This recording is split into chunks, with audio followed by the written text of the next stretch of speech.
Chapter 41, Broken Things. Are you sure you want to do this? Tsunade asked quietly. Naruto nodded. Of course, I mean I have to know what he wants to tell me. Naruto chuckled dryly.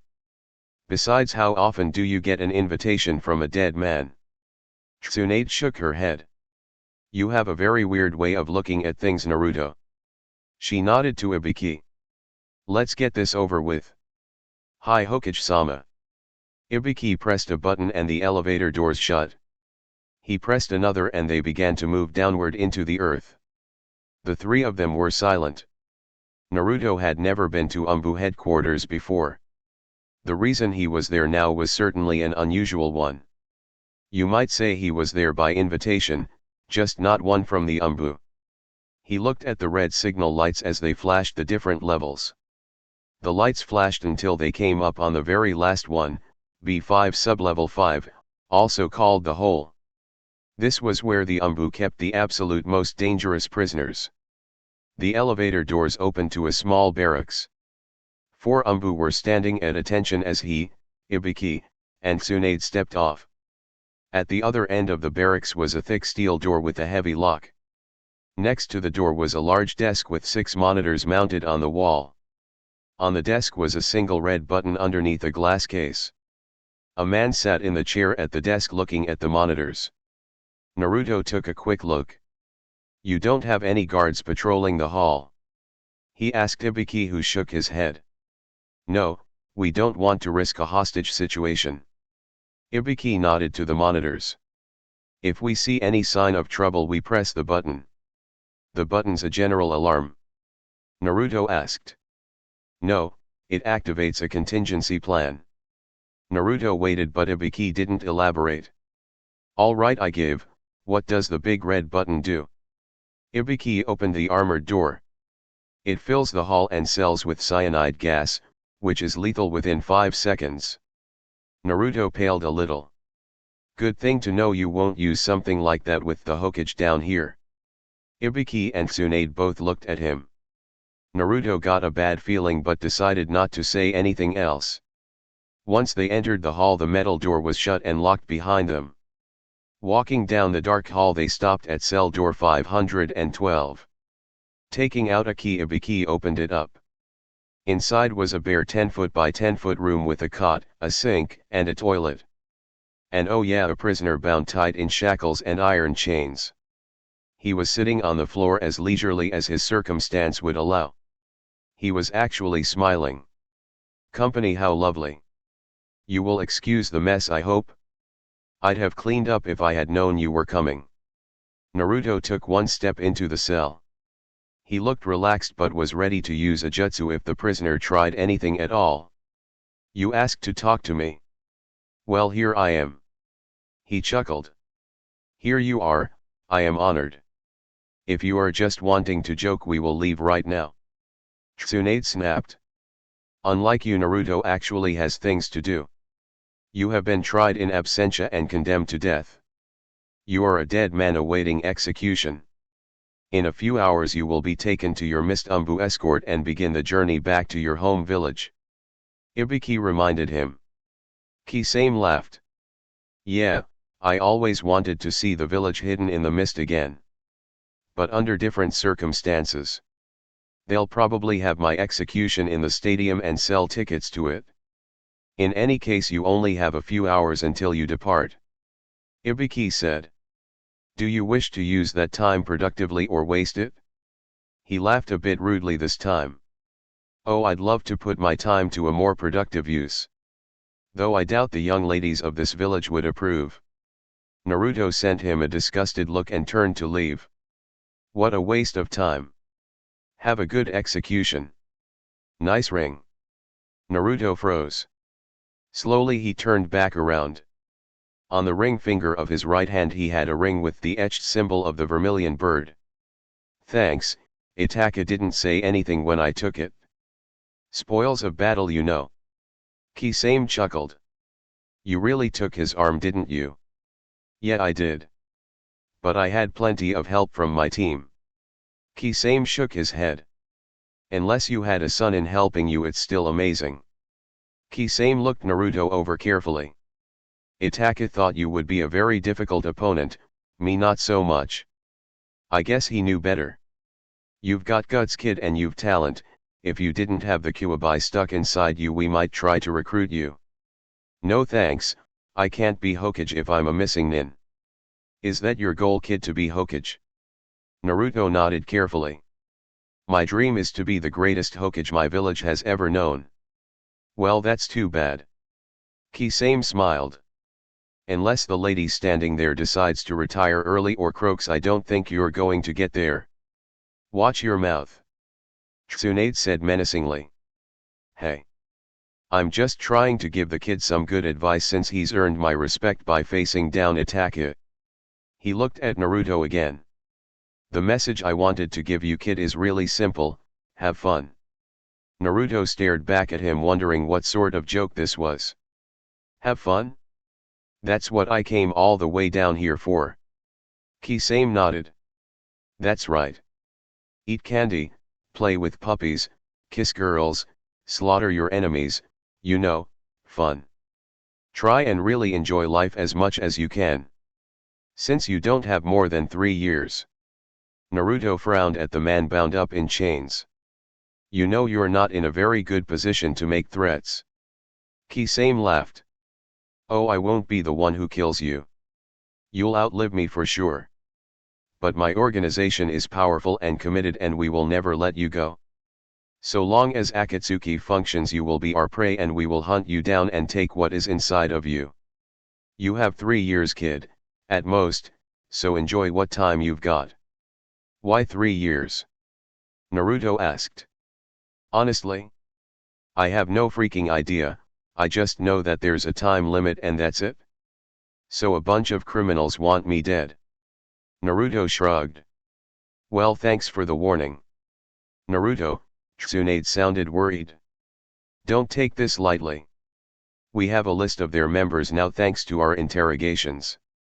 They are all A or S rank missing nins and their leader, this so-called Pain, sounds like he is Sunin level. Naruto looked at his godmother in surprise. Sunin. Listen to her kid.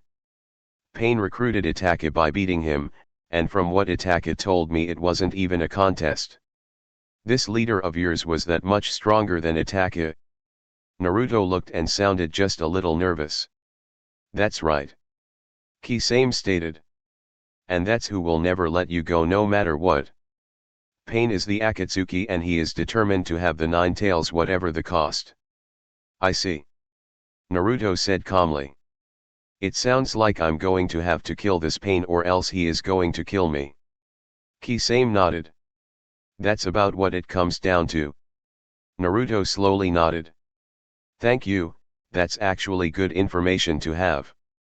Was there anything else? Nope, just make sure to enjoy yourself before the end. Naruto nodded and exited the cell.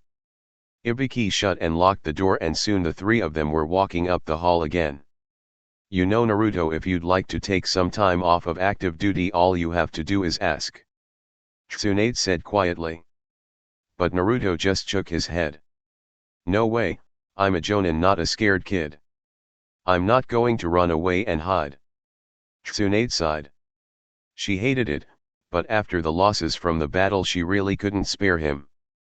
The village needed him. Sometimes she really hated being Hokage. They really didn't say much as they left Umbu headquarters. Tsunade had her worries and Naruto had his. I have to get stronger. XXXXXXXXXX. He grunted in pain. Looking down at his bandaged arms he seethed. Curse you third lord, may you rot in hell. He glared up at the medic nin standing by his bedside. He was one of 2 other people in the room. It didn't work you incompetent idiot. Why didn't it work? The medic paled beneath that hateful glare. My lord, the truth is I do not know why the procedure failed. By all rights amputating the arms and replacing them should have healed the injury. But almost as soon as the new arms were attached they began to blacken and deteriorate. I can see that. Orochimaru bellowed. What I want to know is how can this be repaired? The medic nin swallowed. My lord, I have no jutsu or medical procedure that could cure this malignancy. The only person who might possibly have a solution would be the great Tsunade. Orochimaru's neck extended and fangs came out. He tore out the man's throat, spraying him and the bed sheets in blood as the poor fellow collapsed and flailed about as he died. Fool! Do you think I could go up to her and ask her for help? Orochimaru clamped down.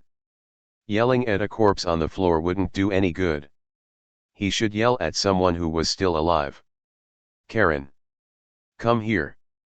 Pale and nervous, she carefully stepped around the body to stand before her blood-splattered master. Yes, lord. I want you to repair my arms. Orochimaru demanded like a petulant child. Karen swallowed and tried not to notice that she was standing in a pool of warm blood. My lord, she spoke carefully and very politely. I am not a medic nin, I am a researcher and scientist. Perhaps if you were to recall Kabuto. Kabuto has his own mission to complete, besides he gave me the same advice as this fool. He also said that only Tsunade could possibly know of a way to heal me. Then my lord, why did you kill him just now? He gave her a look that made her feel the same sort of blind terror her test subjects felt. Because I am sick of hearing it cannot be done. I recently took this body and I cannot leave it for 3 years. I am not staying in this condition for years. You are my most brilliant research scientist. If a jutsu cannot help me, then I shall have to depend on science. He leaned forward in his bed and she could see rage in his eyes. Can you do it? If I say no, he'll kill me. She slowly nodded. It may be possible, lord. But science requires data and experimentation, as you well know. Orochimaru frowned but did not snap at her. How much time would you need? How long can I ask for without him going crazy? 6 months. She said timidly. He frowned at her. I will give you 3. You can have 3 months to fix my arms. He gave her a sliver of a grin. If you do it, I'll give any reward you want, anything. But if you fail me, Karen, I'll make you scream and scream and scream. Do you understand? She nodded dumbly. I understand, lord. Then go and get started, and send someone to clean up this mess. Orochimaru leaned back into his bed. Yes, lord. She bowed and got out of the room as quick as she could. XXXXXXXXXXX. She walked down the hall looking calm and composed. Inside she was trying to hold down her sense of panic. There is no way I can heal his arms. I don't even know where to start. He's like the world's most lethal spoiled child. He wants what he wants, and if he doesn't get it, he kills you. She had absolutely no real loyalty to Orochimaru. She was no Kabuto. She loved science and the chance to create things never before seen. She had joined his organization for the chance to do some real research without any stupid morals or ethics to hamper her. Her time with Orochimaru had actually been a wonderful experience with many great things accomplished. But though she had willingly slaughtered hundreds of test subjects in her experiments, that didn't mean she was eager to die herself. I have 3 months to get myself out of this. I know I can't cure him. If I try and run, he'll send ninjas after me to kill me. So what the hell does that leave? She had a sharp mind. She swiftly came up with a third option. It was almost as dangerous as the other two, but she judged it her best alternative. It was her best chance to live more than 3 months. XXXXXXXXXX. How does it feel? Kakuzu asked. Itaka carefully made a fist with his new arm. It feels just a little weak.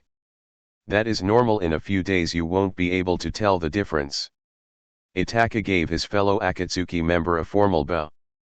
You have my thanks. Kakuzu chuckled. I'll send you a bill. He half joked. What went wrong? Pain asked curiously. Naruto proved stronger than I expected.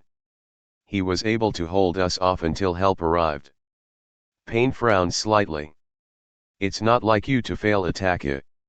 This is a temporary setback, nothing more. Itake paused for a bit. Is the deadline still the same?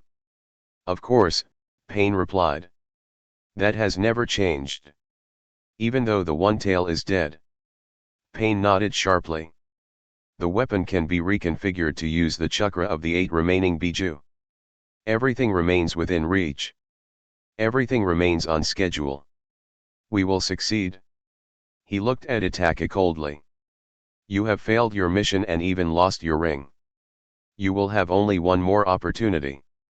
May I choose when I make my final attempt? Itake asked calmly. Pain nodded. So long as it is within the time limit. What of Kisame? Pain frowned. He was captured and revealed our secrets to the Leaf Nins. He is no longer a member of this organization. Itake nodded. I see. XXXXXXXXXX. Whack. Hero. Whack. Jonin. Whack. Demon of the Leaf. Whack. The one who took Itake's arm off. Whack. The next Hokage. Whack. Whack. Whack. Stop or I'll tell everyone you're abusing that poor tree. A girl's voice called to him. Panting, Sasuke stopped hitting the tree with his fist. His knuckles were bloody but he hadn't noticed. He sent his cousin a hard look. What do you want? Shouldn't you be training with your precious sensei? I already did my training with my squad and an extra hour's worth with my dad. Your mom sent me to get you. It's time for dinner. Gabriella stated. I'm not hungry. He turned back to the tree. Oh come on Sasuke. How will you be able to teach all these trees a lesson without a healthy meal? Sasuke turned around again and glared at his older cousin. Is all this a joke to you? If by all this you mean that stick that's shoved all the way your ass, then yeah, it's a joke.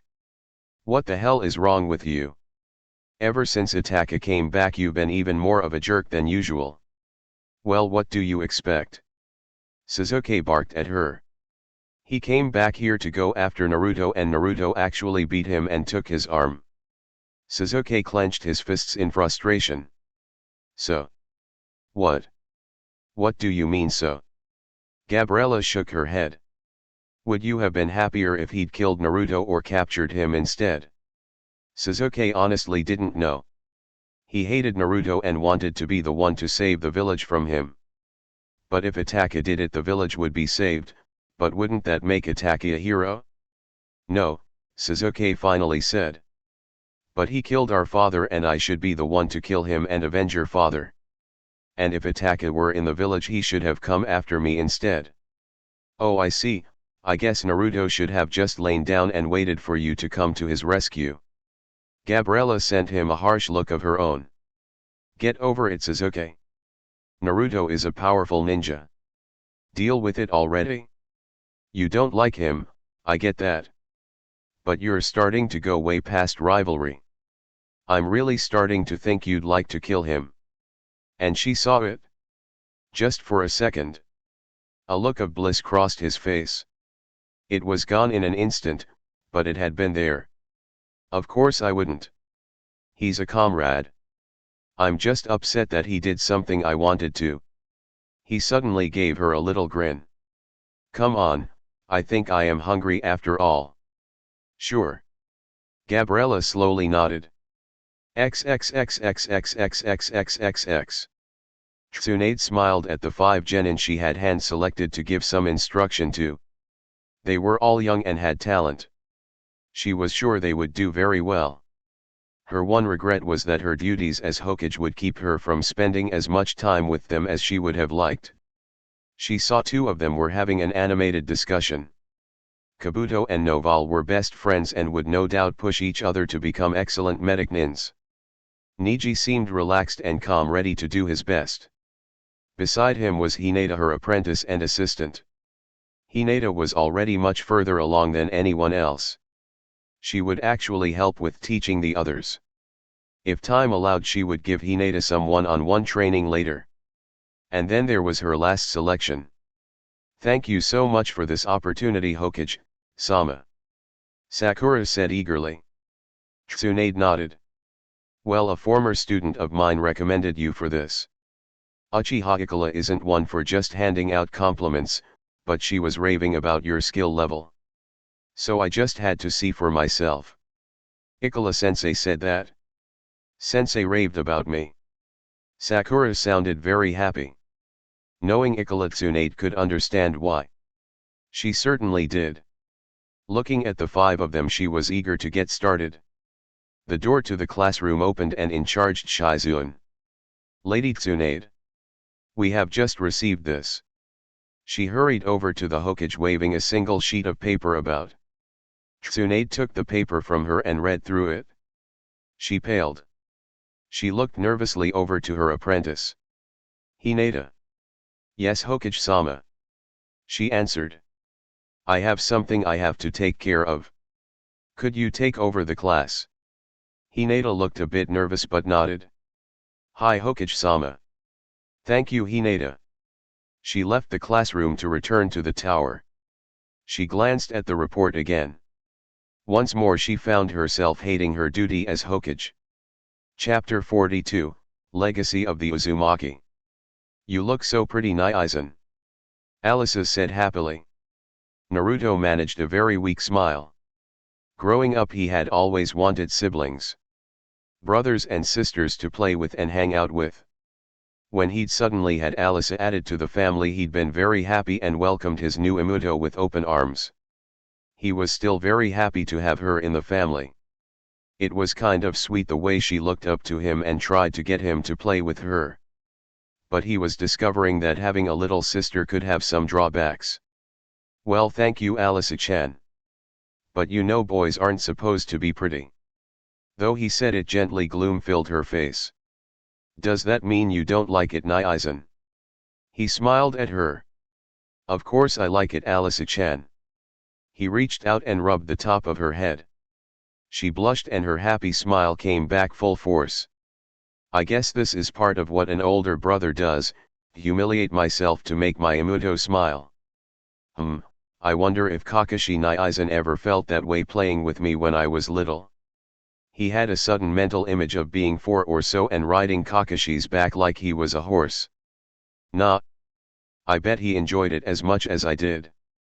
Now for the pink ribbons. Alisa said excitedly. Naruto shut his eyes. He reminded himself that he was being a good Naizen and that self-image was probably overrated anyway. XXXXXXXXXX. Kusina knocked on her son's door.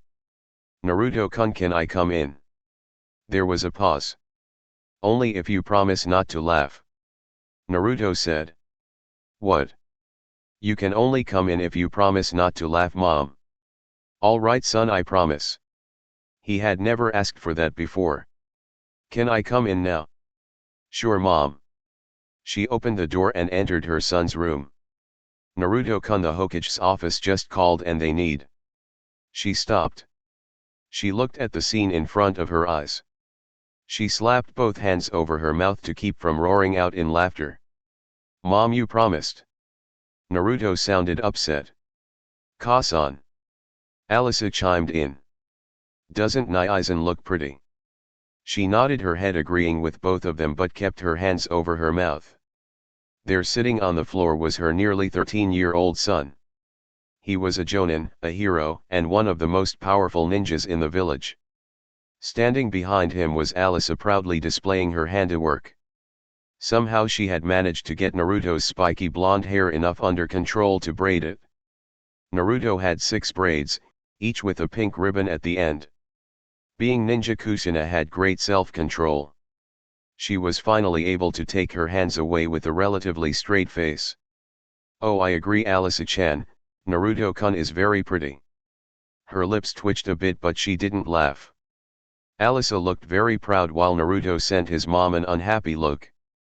I'm afraid I have to take him away from you right now. Naruto and I have been summoned to the tower. Alisa frowned, upset that he was being taken from her. Naruto rubbed her head with a smile. Sorry Alisa-chan, but I have to go. XXXXXXXXXX. We never ever speak of this again, Naruto said as he and Kushina left. There was no time to undo his new hairstyle, so Naruto was using his hitai to cover the top of his head with a wrap. Kushina gave him a wide smile. Let's go, honey. Naruto gave her a very worried look. Mom. I want you to promise you'll never mention this. She chuckled.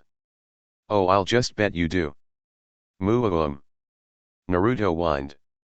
XXXXXXXXXX. Thank you for coming. Tsunade said solemnly. Kushina eyed her carefully. What's wrong? I have an A-rank retrieval mission for the two of you.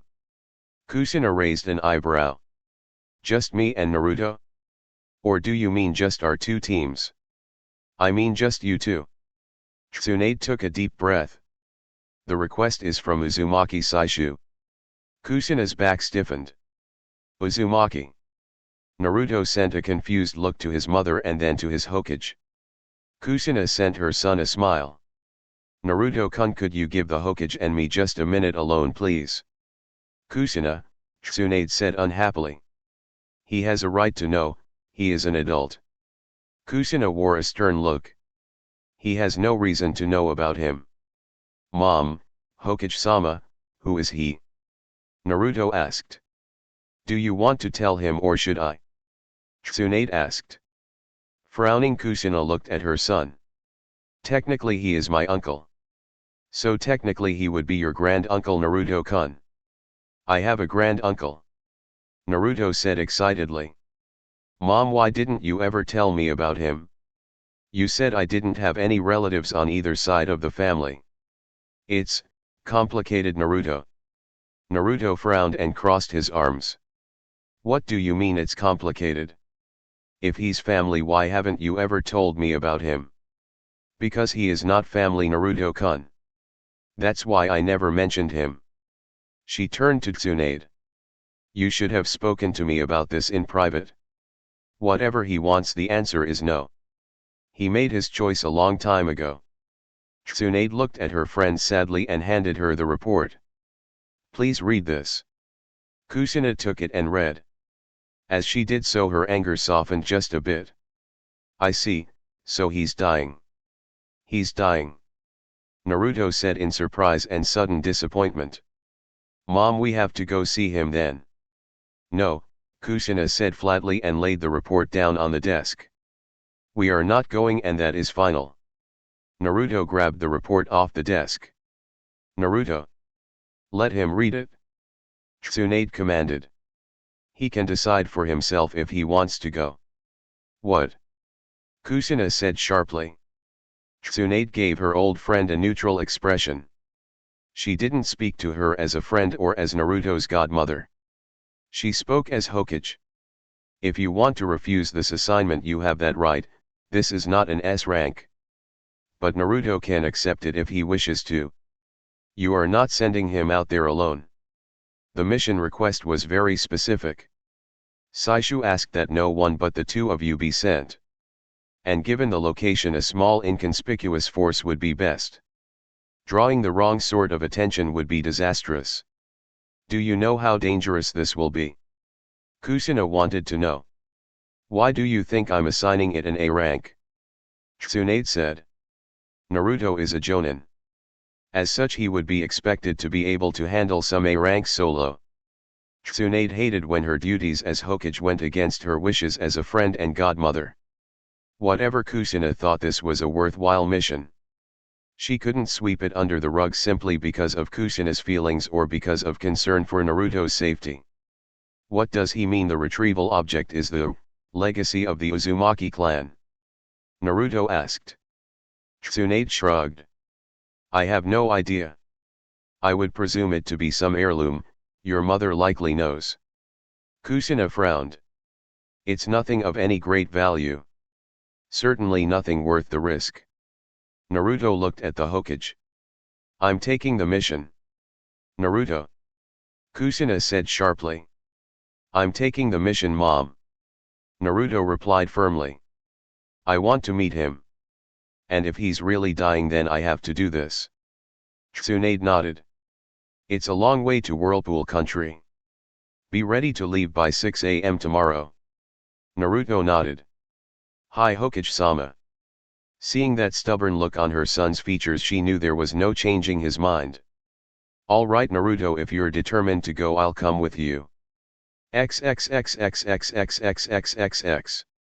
That night they each made calls to let various people know they would be gone for a while, likely about 2 weeks. Alisa was upset to learn her Kasan and Naizen were going to be away for a while. She would be staying with Hyugas for that time. Haku offered to be responsible for her, but he was likely to be on missions as well. Their teams were not happy at the news. Gabriella and Hinata were especially displeased. But they could not really argue about an A-rank assignment from the Hokage. Once all the necessary calls and arrangements were made, Naruto had the chance to talk to his mom again. XXXXXXXXXX. Mom, why didn't you ever tell me I had a relative? Kushina sighed. It was because I don't consider him to be family. You said that before, so why? What did he do? It's complicated Naruto. He frowned. I have time Mom, and I really want to know. Kushina let out a very long sigh. She'd hoped to avoid this somehow. I never told you what happened to Whirlpool Country or to the Uzumaki clan.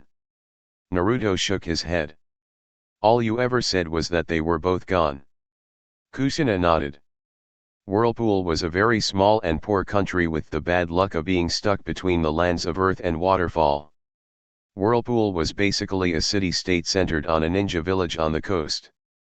The weather was always wet and cold and the land was poor both in minerals and agriculture. And even though it was poor, the damn rock nins were forever threatening us. We raised sheep, fished, and provided ninjas, and somehow we managed. It was a hard land and we were a hard people. She smiled fondly for a bit. I loved it though, it was home. Naruto nodded and listened to every word.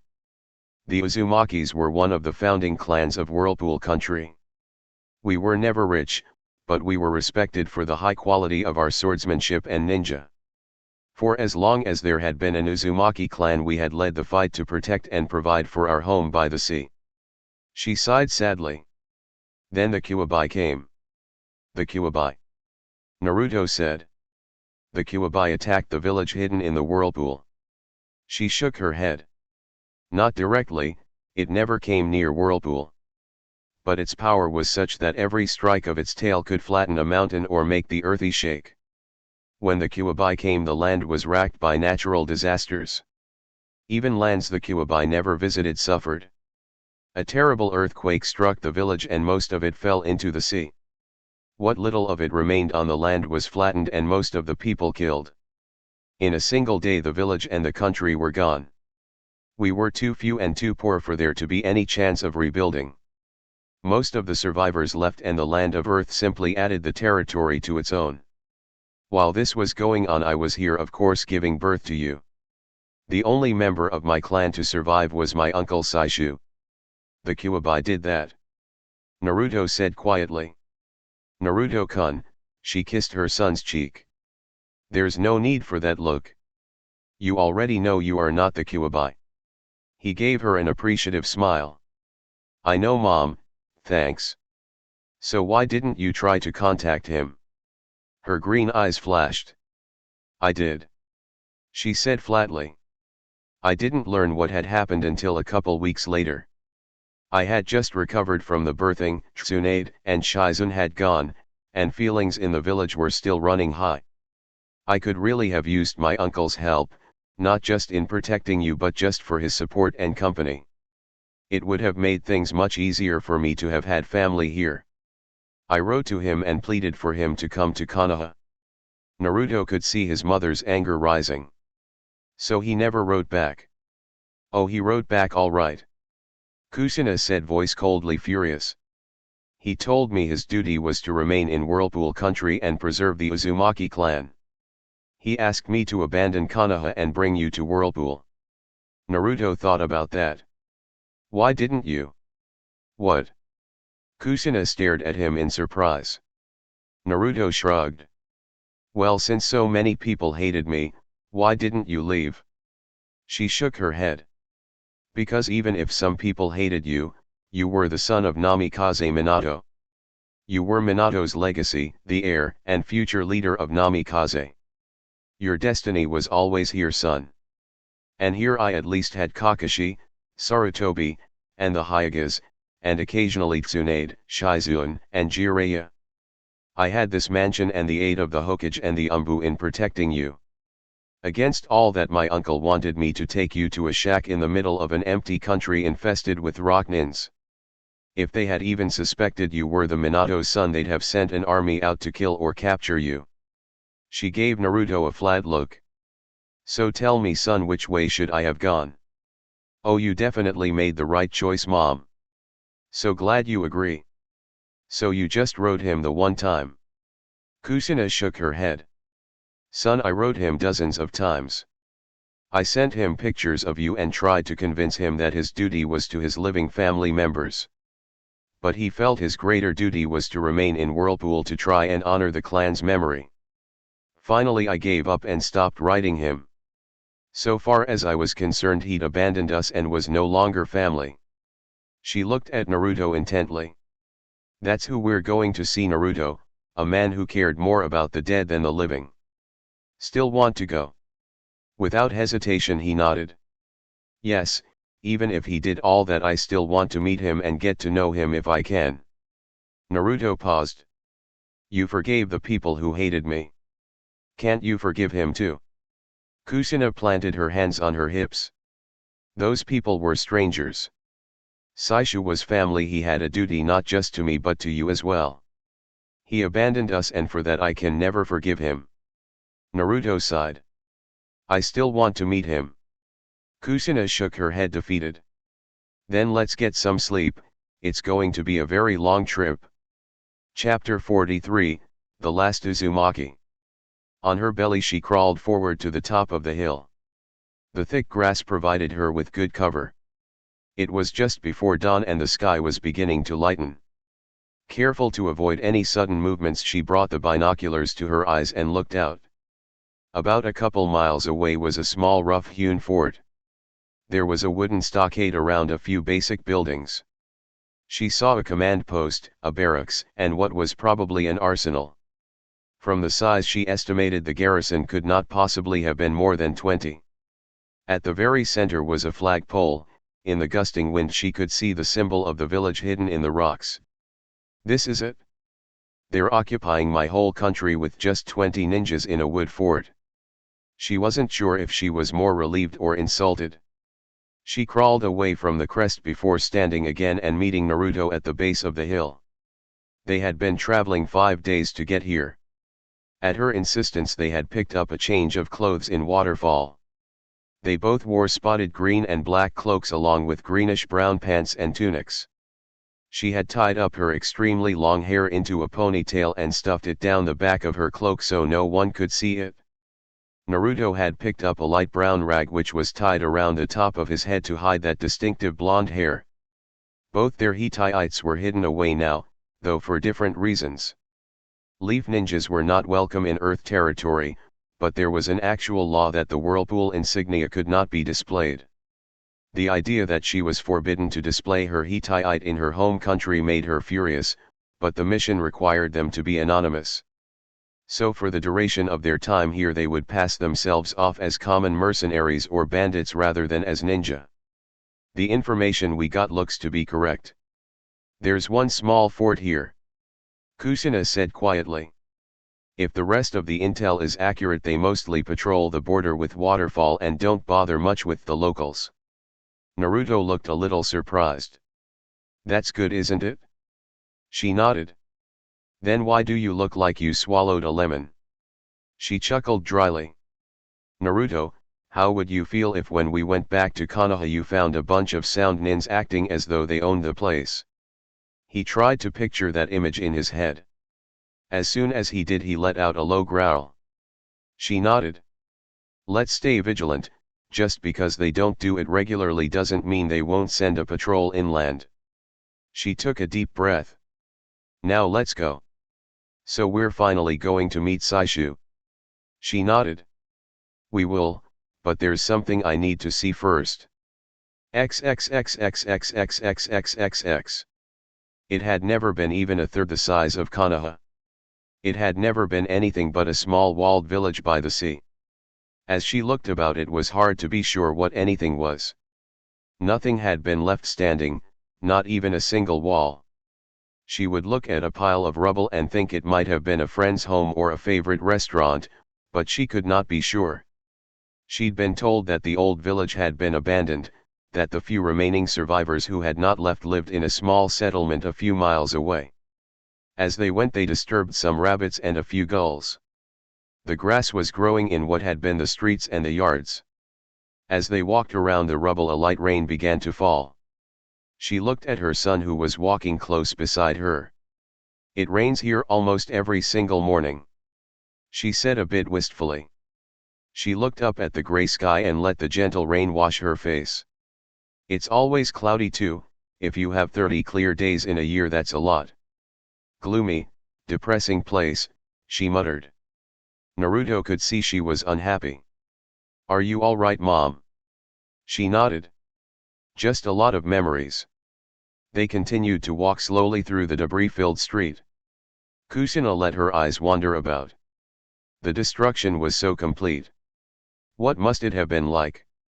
She wondered if any of her old friends had survived. She had written her uncle asking, and he hadn't known of a single one. As they continued to walk, she spied an old broken doll lying half buried. It was just outside a pile of bricks that had been a home once. Was the child that doll belonged to buried there? She looked away, knowing what the likely answer was. Thinking about a child's death, she couldn't help but remember that terrible night almost 13 long years. She remembered facing down the council and demanding that Naruto be returned to her. What would have happened if she had woken too late or somehow been unable to save him? She knew the answer to that. She would have committed seppuku. I couldn't have lived if I'd lost them both. She reached out and kissed his cheek. He gave her a surprised, but pleased, look. What was that for? She grinned. That was just because you are my son and I love you. He got up on his toes and she bent down a bit so he could kiss her cheek as well. I love you too, Mom. They kept walking as the rain picked up a bit. They walked until they forced to an abrupt halt. The water was lapping against the ruins. She could see the jagged line in the earth where a part of the village had simply dropped into the ocean. She went to the very edge and looked over. All she could see was the tide coming in and out. The water was dark and foamy, and whatever was lying beneath the waves was deep enough to be hidden. She looked to Naruto and pointed northwestward. The Uzumaki clan house was there, about 1.5 miles that way. It wasn't a mansion, but it was a big house, and we had a very big yard surrounding it. We even had a few trees. She chuckled. I know you can't imagine this, but there aren't many trees here, so they seemed really special to me growing up. Sort of seemed exotic and wild. Naruto stared at her. Trees exotic and wild? Were they giant deformed trees like in the Forest of Death? She laughed and shook her head. No, they were just some pine and maple trees, not even really very big. She looked back out at the ocean. It was a wonderful place to grow up, Naruto-kun. I had mother and father and my brothers Temjin and Urusei. I had uncles and aunts and cousins and my grandfather. I grew up surrounded by a huge family. She looked at him a bit sadly. I was always sorry that I couldn't give that to you. She looked out at the ocean again. We would go swimming and fishing and have picnics out in the fields. But the best thing. She turned to smile at him. The best thing was when Dad would tell us stories. When we were kids, he would come back from his missions and tell all of us a story. Me, my brothers, all my cousins, we would all gather around the fireplace and he would tell us one of these amazing tales. Sometimes it was about the mission he'd just completed. Sometimes it was about something a friend had done. Sometimes it was a story about one of our ancestors, but his stories were always amazing. Oh Naruto, her voice ached. You would have loved him, you would have loved all of them. Your grandparents, your uncles, your second cousins, all the family you would have gotten to meet and know. All gone now, all gone now. She looked out at the ocean again. She was staring out as though she could still see it, and in a way she could. She remembered her older brother Urusei standing in the circle with that cocky grin of his, daring her to hit him just once with her wooden sword. She could remember standing in the kitchen with her mom learning how to cook. She could remember running around screaming as she played ninja with her brothers and cousins. She could remember falling asleep in front of the fire and her father gently picking her up and carrying her to her bed. She came out of her thoughts when she felt Naruto touch her arm. Mom, are you okay? She nodded quickly. I'm fine, Naruto-kun. She wiped her eyes. The rain gets in my eyes. Mom, I'm so sorry you lost everything.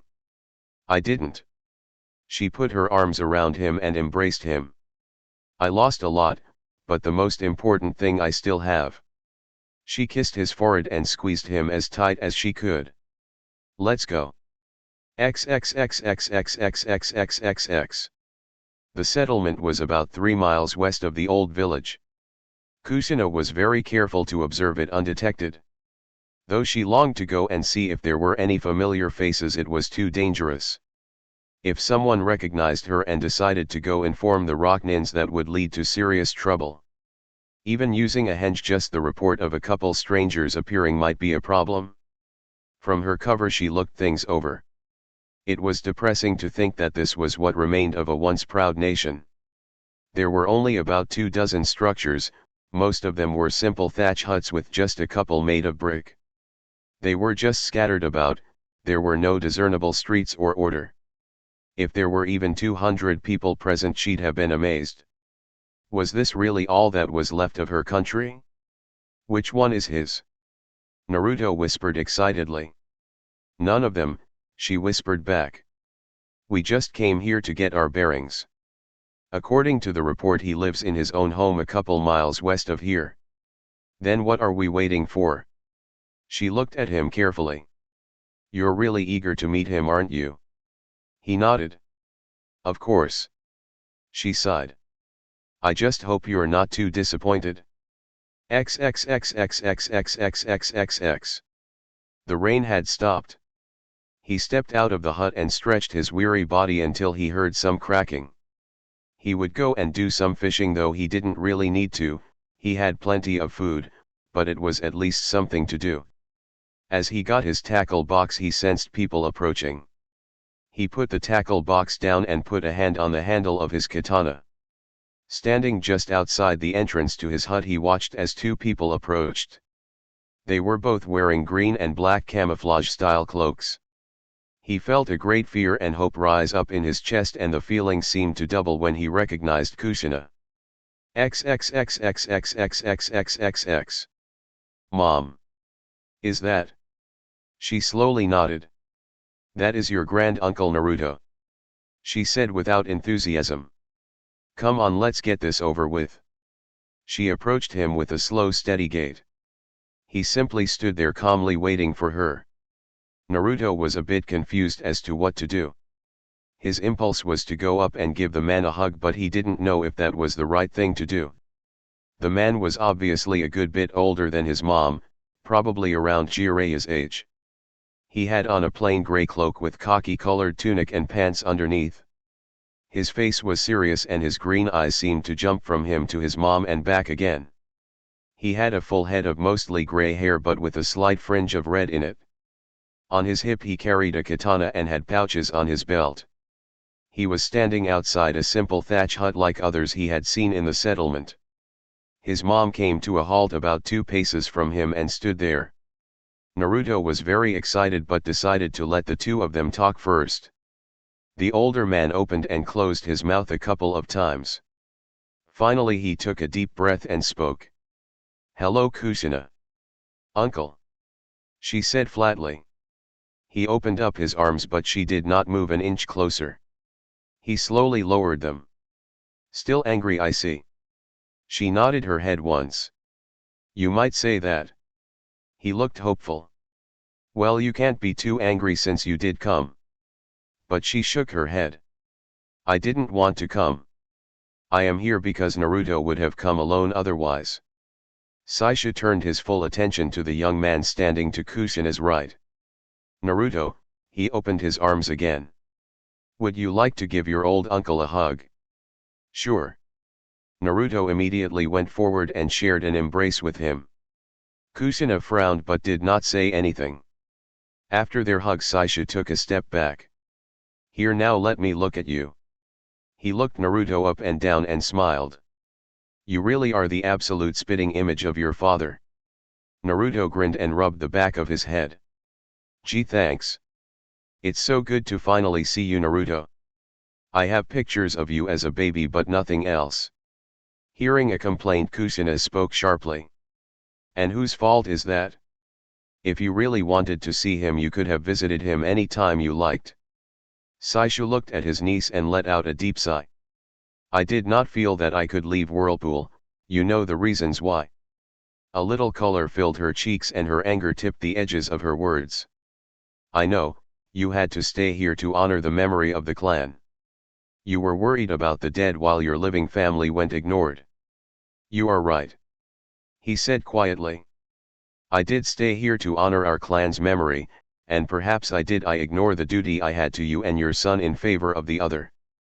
But I ask you to understand only that what I did with the best of intentions. Still, if I failed you and Naruto, then I humble and sincerely apologize to both of you.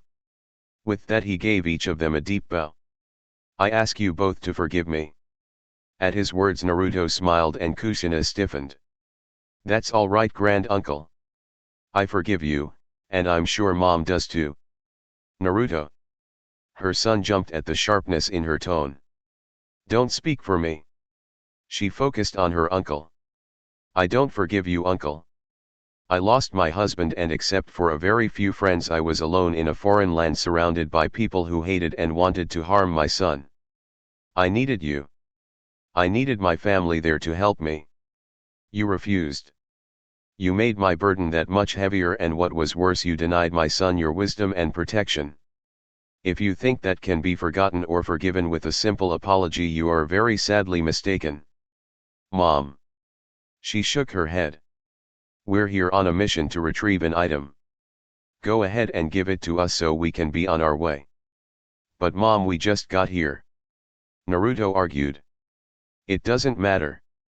We're here for one reason only, to pick up an item and bring it back to Konoha. The sooner we get it, the sooner we can get back. Kushina, Saisha said in a firm voice. I understand if you are angry with me or even if you hate me.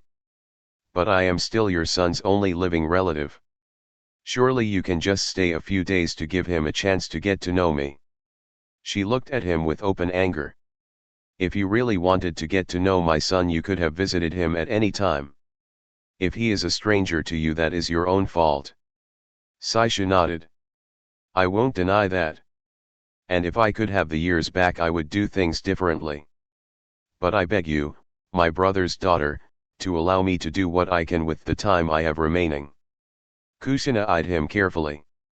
Her uncle had never been one to lie.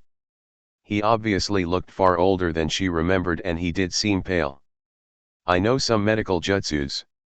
Would you allow me to check your condition? He nodded immediately. Please do. She approached him and performed the diagnostic jutsu, then placed a single hand on his chest above his heart.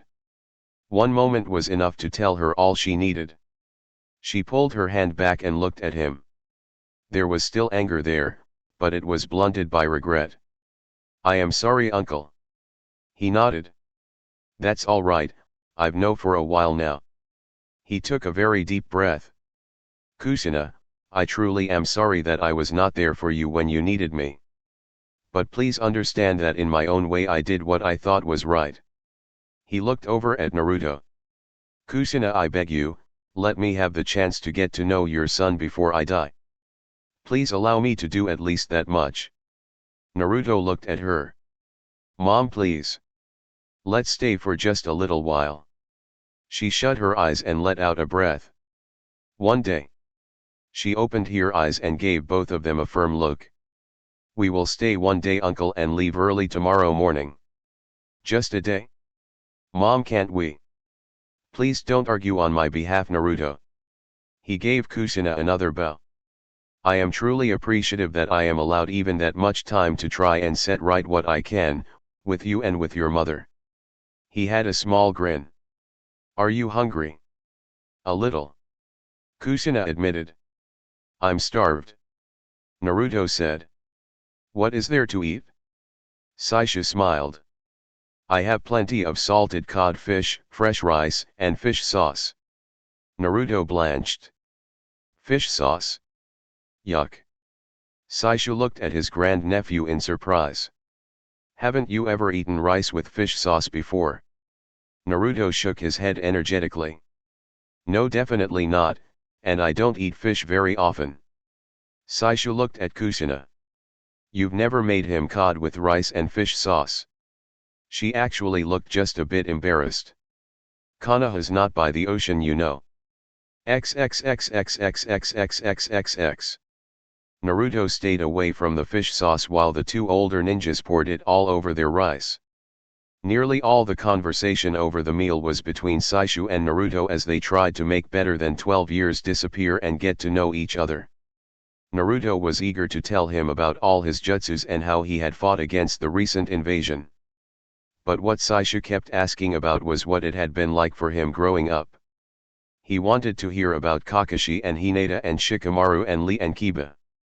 Kushina mostly ate in silence and listened to their conversation. Naruto took out a picture and handed it to him. Here. Saisha took it and looked at it with a smile. So this is Hinata. Yes, that's my beautiful Hinata-chan. He blushed a bit but sat up proudly. Saisha nodded and handed the picture back. Well, from what you say, I am sure she will make you a fine wife one day. Were you ever married, grand uncle? Naruto asked. For the first time since arriving, Kushina wore a look of sympathy. Naruto-kun, perhaps you shouldn't ask that. No, Saisha said mildly. It's all right. Reaching into a pocket, he pulled out a worn leather wallet. From the wallet he produced a picture and handed it to Naruto. Naruto recognized his grand uncle, though in the picture his hair was red with a little gray. Standing beside him was a beautiful dark-haired woman. In front of the two of them was a red-haired boy with a big grin and a whirlpool he tied around his forehead. That is a picture of my wife Nitsune and our son Daiki. That was taken just after he became a genin. He shut his eyes. That was a very happy day. We were both so very proud of him. He used to struggle some because he didn't have good chakra control. He used to be afraid it would keep him from becoming shinobi. But he worked very hard and I never had any doubts at all. Saisha took the picture back and looked at it for a bit. He made me very proud. I remember Daiki. Kushina added. He had the absolute worst time with water walking.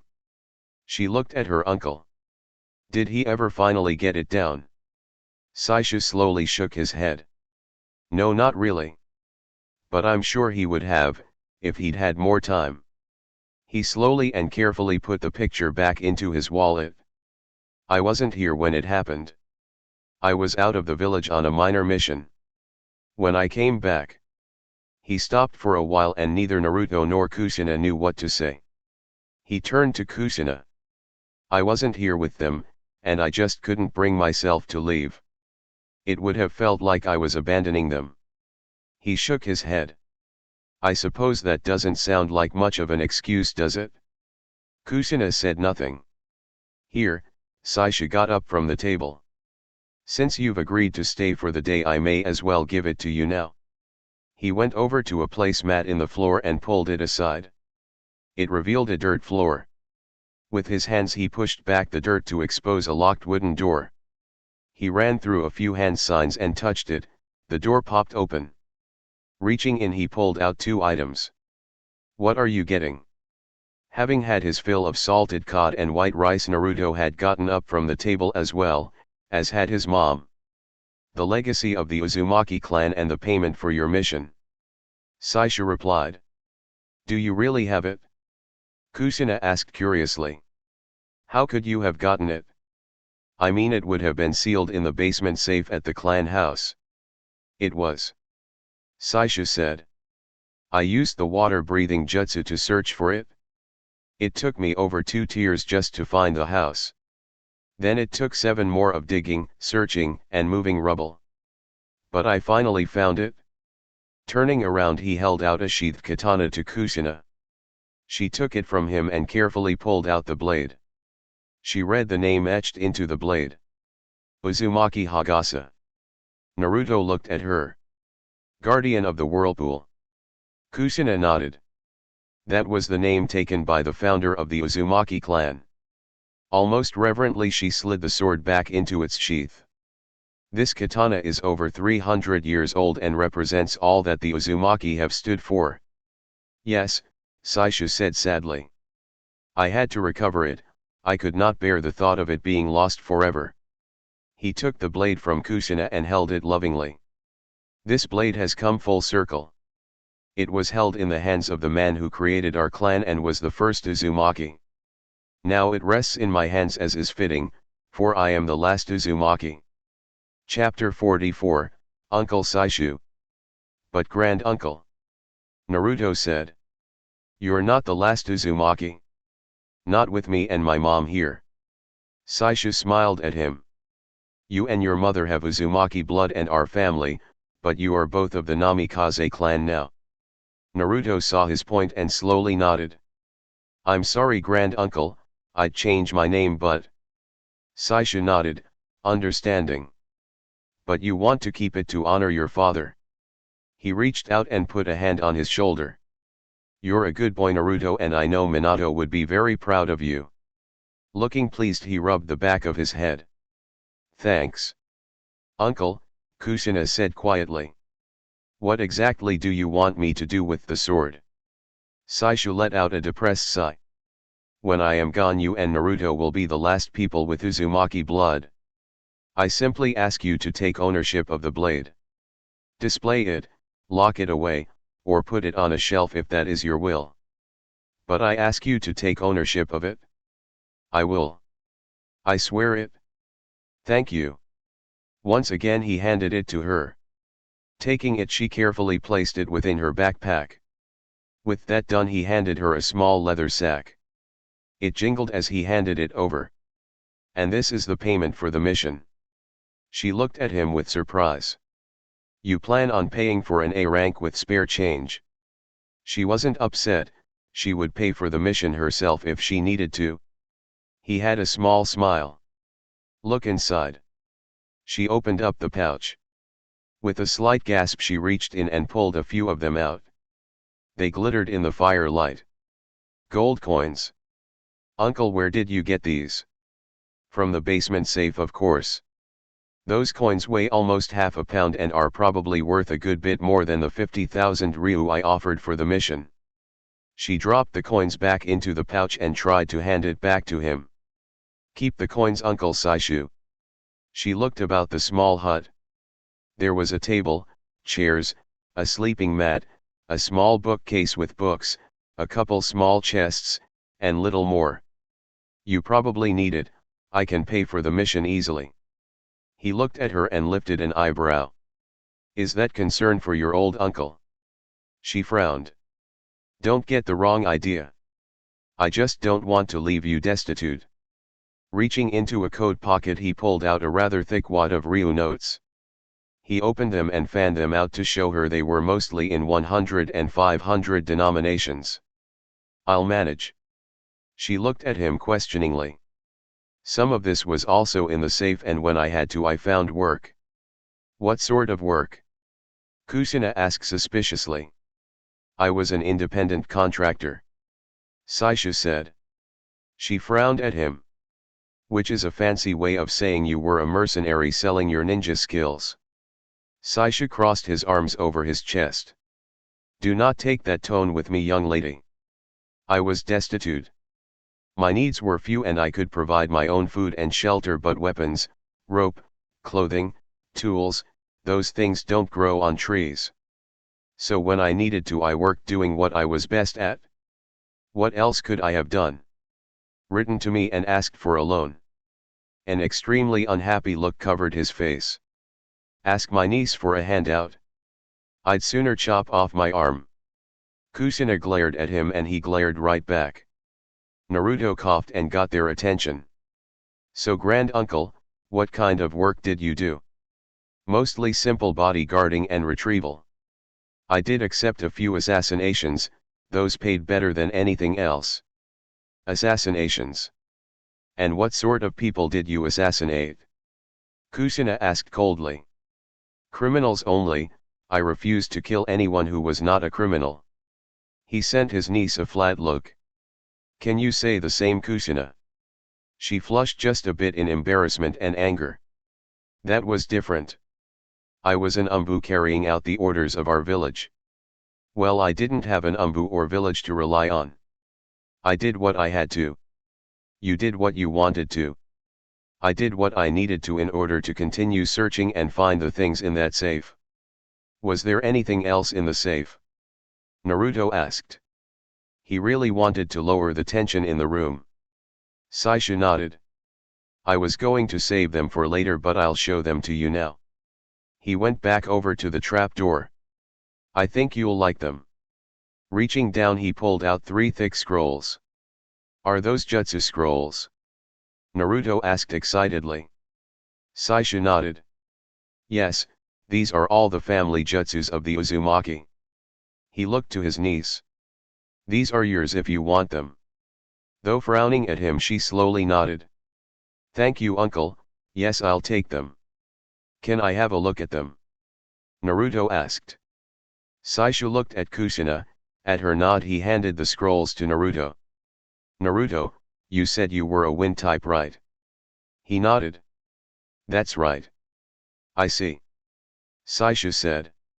Well, just about all of those jutsus are water-based. You should still be able to learn and use them, but they won't be as powerful as your wind-based jutsus. That doesn't mean I won't ever be able to use them. Are any of these S rank? S rank? That's a bit ambitious. Do you actually know any S rank jutsus? Naruto nodded. 1. The Divine Wind Technique. I'd love to learn another one. I see. Saisha looked discreetly over to Kushina. Despite their differences, Saisha recognized that Kushina was the one responsible for him and he would not challenge her authority. She hesitated but finally gave him a slight nod. Well, there is one, but it's extremely difficult to master, and since you're not a water type, it will be especially hard for you. Can you show me? Saisha took the correct scroll and opened it. He rolled it out and rolled it out until he got near the end. There it is. To his dismay, Naruto saw it was an extremely complex jutsu. But it looked very interesting. Summoning of the Kraken? What's a Kraken? Saisha grinned. A sea monster. Naruto's eyes expanded. Cool. Do I have to sign a contract like with frogs? Saisha shook his head. No, the Kraken isn't an animal summons. Rather, it's a beast from another dimension, so no contract is needed. But there are 3 conditions to summon it once you master the jutsu. 1. You will need to use some of your blood, 2. It demands an awful lot of chakra, and 3. You can only summon it when you're on the ocean. Naruto looked only slightly let down. If he could only use it on the ocean, he wouldn't get the chance to try it very often. But he was still eager to learn it. Will you help me learn it, grand uncle? Sadly, Saisha shook his head. I'm afraid neither I nor your mother knows this jutsu. You're on your own. Naruto nodded. Not the first time. Saisha looked at Kushina. Besides the Ryu notes and a few papers, there was one other thing in that safe that I know you will like. He went over and took out an extremely thick book with a white plastic cover. The second Kushina spotted it, she rushed over to him. Is that?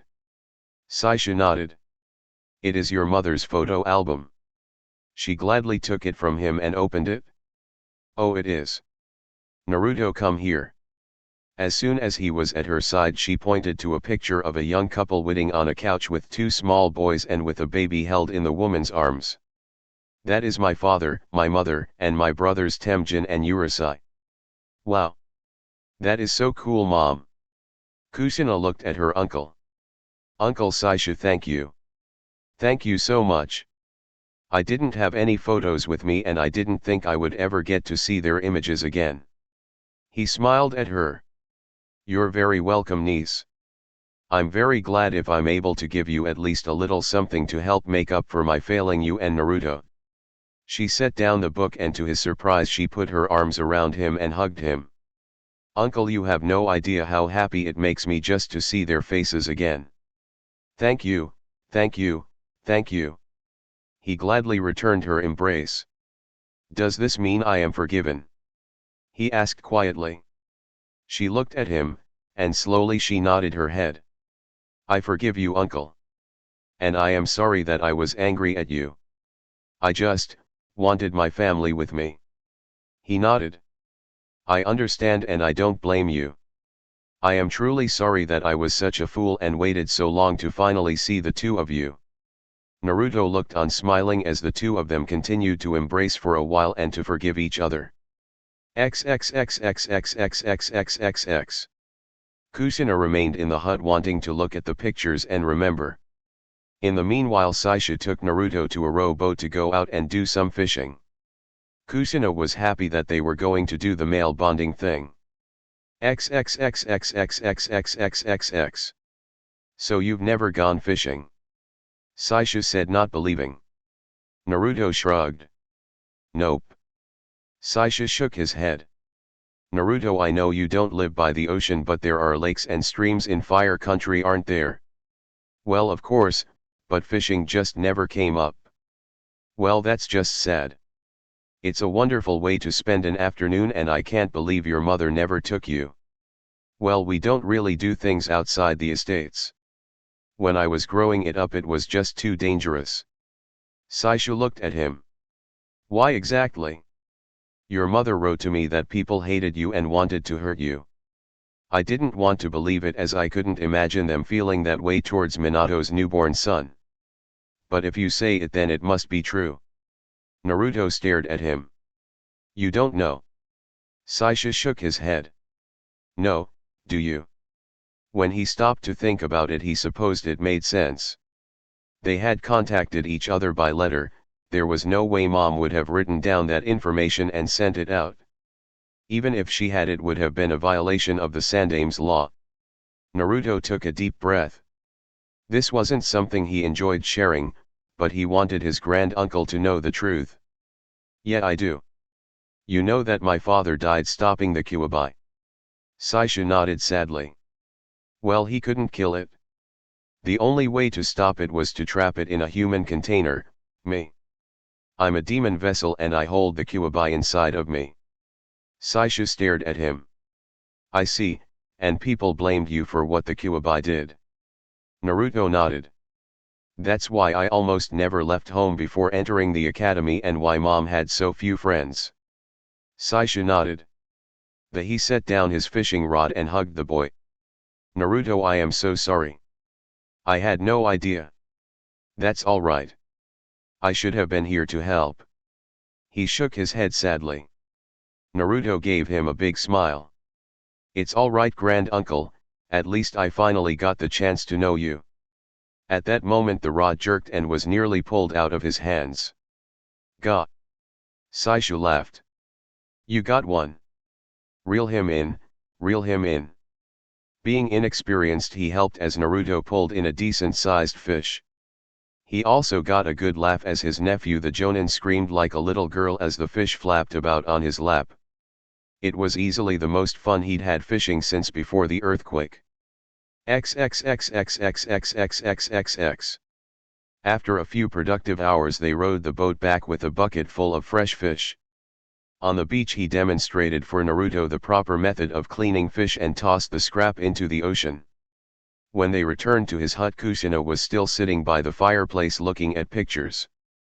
She looked up at them. You back already? It's been about 4 hours, Mom. Checking her watch, she was surprised to see that it had been that long. Well, did you enjoy fishing? To his own surprise, Naruto nodded. Yeah, it was actually a lot of fun. He looked to Saishu. I wish we could do it again. Saishu smiled sadly. So do I. Kushina nodded. You can. She said quietly and closed the book. Naruto grinned. Does that mean we can stay a while longer? No, this place is too dangerous now. But, she looked to her uncle. You could come home with us, uncle.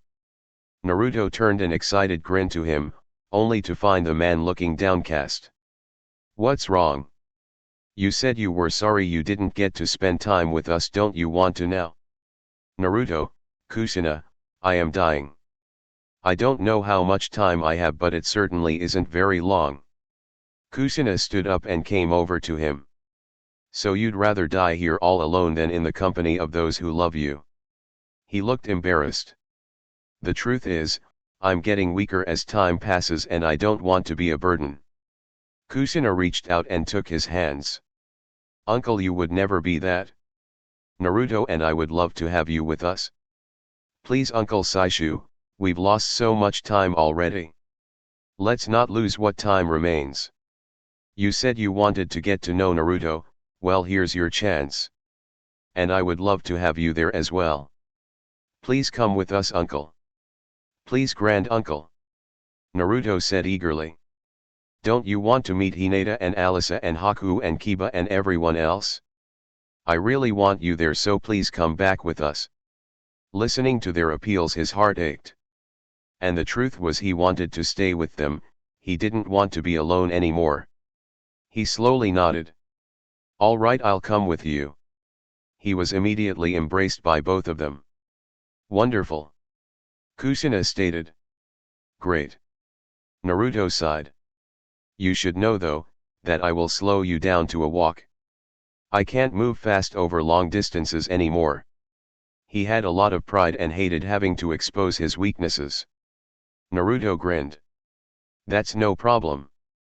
I'll make some shadow clones to carry you. Saisha shook his head at the thought that he would need Naruto's help just to get there.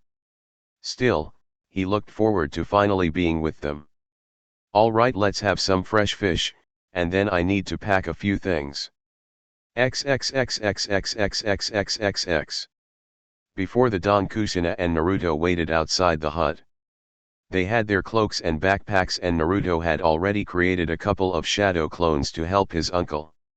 When his uncle came out, he had a torch. He touched it to the hut and let it begin to burn. What are you doing? Naruto asked. I will never return here, and this is a way to say a final goodbye. He tossed the torch into the hut. He had on a simple gray cloak and backpack. The rest of his clothing matched.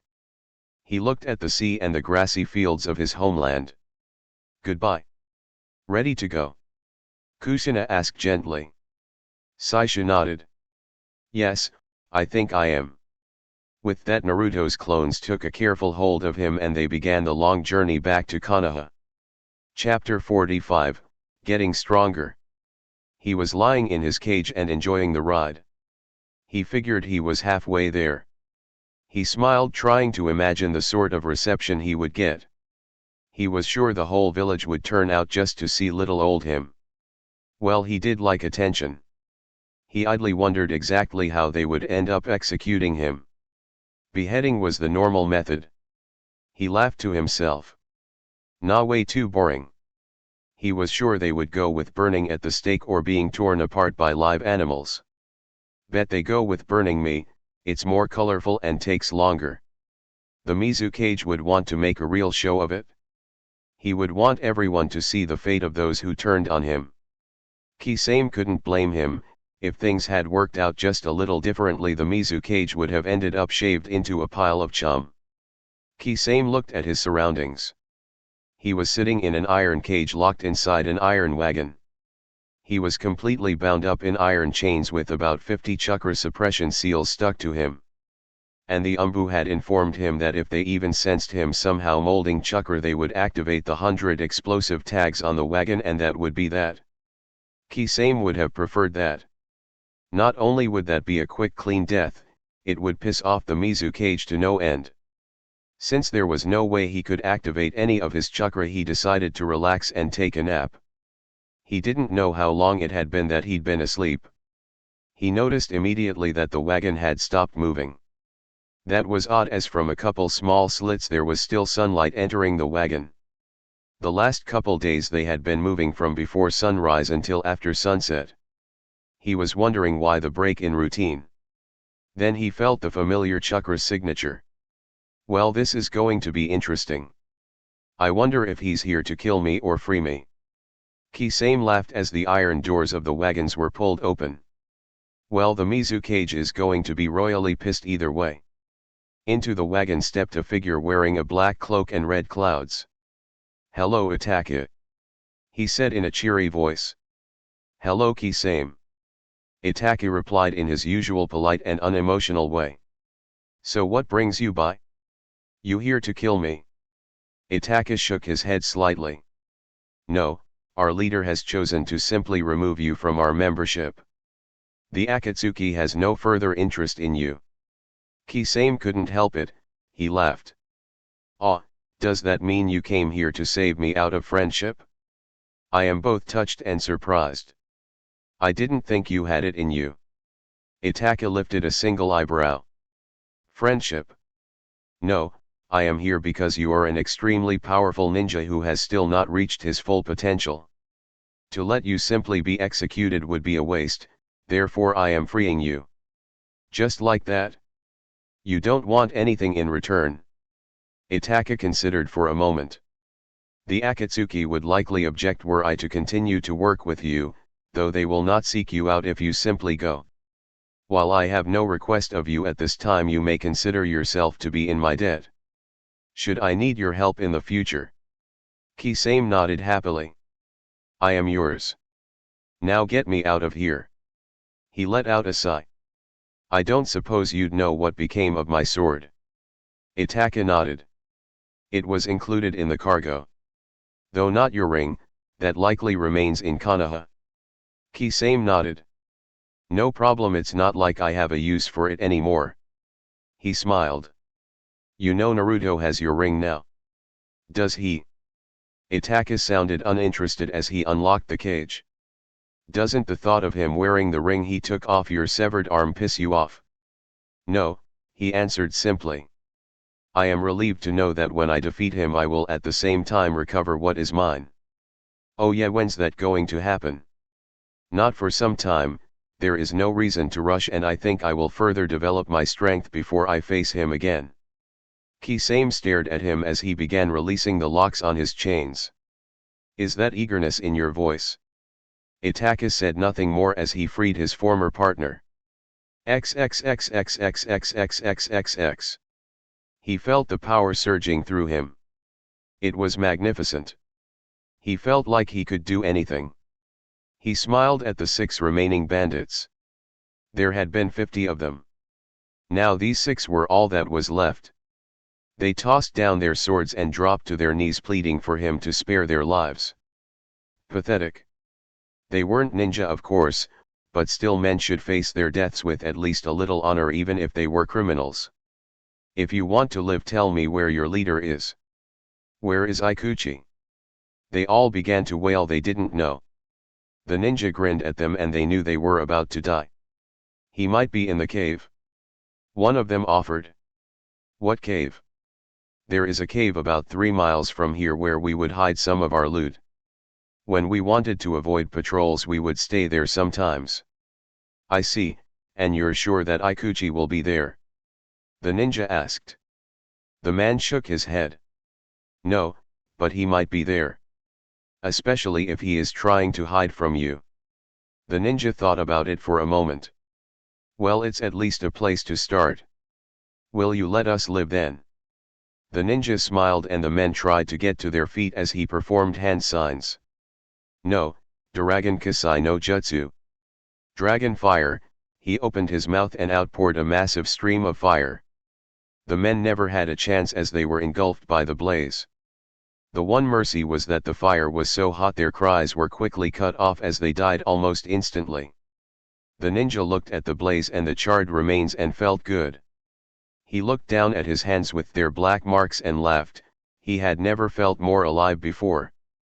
Uchiha Sasuke felt truly wonderful. XXXXXXXXXX. Damn it, Sasuke. Kurane muttered beneath her breath. They had beaten the bandits with ease. When a few of them had made a run for it, she had wanted to go after them herself, but Sasuke had ignored her and gone after them. Now she was trying to catch up while Sakura and Shino took care of tying up the prisoners. She wouldn't have any trouble finding him, not with that chakra signature. Besides, she could see smoke rising up into the air ahead of her. Coming to a small clearing, she found him. He was standing there, laughing, as a fire consumed the grass in front of him. She could spot the remains of the 6 men who had tried to run from them. Sasuke's curse mark was active, of course, and his skin was marred by those black marks. Though the threat had hardly warranted it, Sasuke had activated his curse mark the instant they had attacked the bandit camp. The Hokage had wisely put strict limits onto when he could use that thing. He was not allowed to use it in the village or for practice. The only time he was permitted to activate it was for actual combat. Seeing they were up against ordinary bandits, she had asked him not to use it. Obviously he hadn't paid any attention to her. She had tried to be reasonable with him, but it was time to set him straight about a few things. She leapt down into the clearing next to him. Sasuke, what happened here? Smiling, he turned towards her. His smile made her worry. No need to worry, sensei, I took care of things. She frowned at him. By which you mean you killed them? He nodded. Like I said, I took care of things. Why did you kill these men? She asked sharply. Surely they were not a threat to you. He sneered at the very idea. Them. I could have killed 1,000 like them and never broken a sweat. Then why didn't you try and take them prisoner? He shrugged. Didn't really cross my mind, they're only bandits after all. It seemed easier to just clean up the lot of them. Clean up. Kurane repeated the words with distaste. These were living, breathing men, Sasuke, not stains on the wall. He gave her a flat look. They were the enemy, so I killed them. What's the problem? I'm a ninja and ninjas kill. She nodded. Ninjas kill, she agreed. But we don't kill except when we have to. The last few missions you have been awfully eager to kill. In fact, I would say whenever you have your curse seal active, you seem most determined to slaughter whoever you're fighting. Am I supposed to apologize for that? For wanting to kill my enemies? He said with a bit of heat. She could sense his chakra level rising a bit. Given where it was now, that was a frightening prospect. Since the battle is over now, release your curse mark. He frowned. Why? Because I told you to, Genin. I'm your sensei and it's enough that I give you an order. He didn't immediately obey. Sasuke, release the curse mark or be prepared to be brought up on charges when we return home. Sasuke gritted his teeth but let it go. He knew it was pointless. Even if he wanted to, he couldn't keep it active for long without suffering from chakra exhaustion. But he liked the feeling of all that power coursing through him and didn't like being told he had to give it up. As the power left him and the marks receded, he felt his strength fade away. He nearly collapsed and Kurane actually had to grab his arm to support him for a moment. I'm fine. He muttered and pulled his arm away from her. Kurane sighed. Sasuke, there's nothing wrong with receiving help from members of your team. He looked at her. There's also nothing wrong with trying to be as powerful as you possibly can be. I notice that you try and help Sakura and Shino as much as possible. I'm the only one you try and hold back. There's an important difference, Sasuke. Sakura and Shino are working to develop their innate abilities, whereas you want to rely on your curse seal. Instinctively he put a hand to his neck to rub his seal. So what? It's a tool. No one would complain if I were using a scroll or weapon in battle. Those make you more effective too. Kurane looked at him closely. There had always been something a little worrying about him. He'd always been a good ninja with the potential to be a great one. But there was something just beneath the surface that was troubling. Since he'd gotten the curse seal, it had been coming out more and more. He was obsessed with power and getting stronger. In small amounts that was a good thing in a ninja, it drove them to self-improvement. But in Suzuki his ambition to grow stronger swallowed up everything else.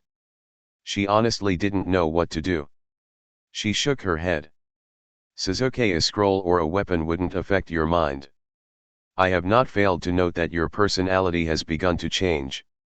You always had issues working with your teammates. But now you seem determined to work with them as little as possible. He shrugged. I don't mind working with them so long as they don't slow me down. He began walking back. But I'm going to get stronger no matter what. If they become a burden, then I don't need them. Teammates are not burdens, they are strengths. He didn't feel like arguing with her anymore, it was pointless anyway. Are we going back now? She accompanied him. I don't suppose they gave you any information before you cleaned up those men? He shook his head. Sorry, nothing. XXXXXXXXXX. As they got back to the bandit camp, Sakura and Shino had finished tying up about 20 prisoners. Throughout the remains of the camp were bodies, most of them burned up. As soon as they returned, Sakura hurried over to them. Kurane went over to check on the prisoners, knowing she wasn't the one Sakura wanted to talk to.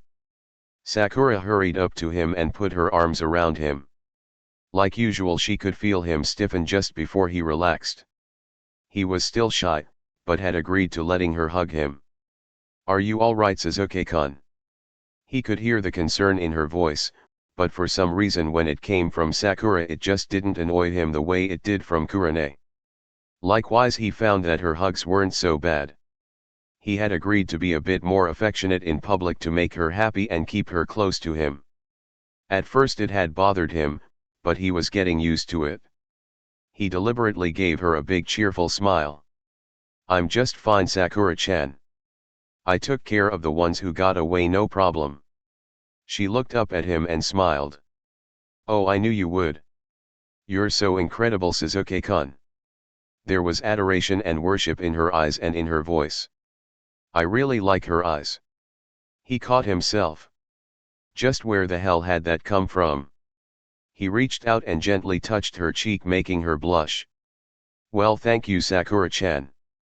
He said tenderly to her, and he saw her blush deepen. She is really cute. And to his surprise he felt the sudden urge to be alone with her.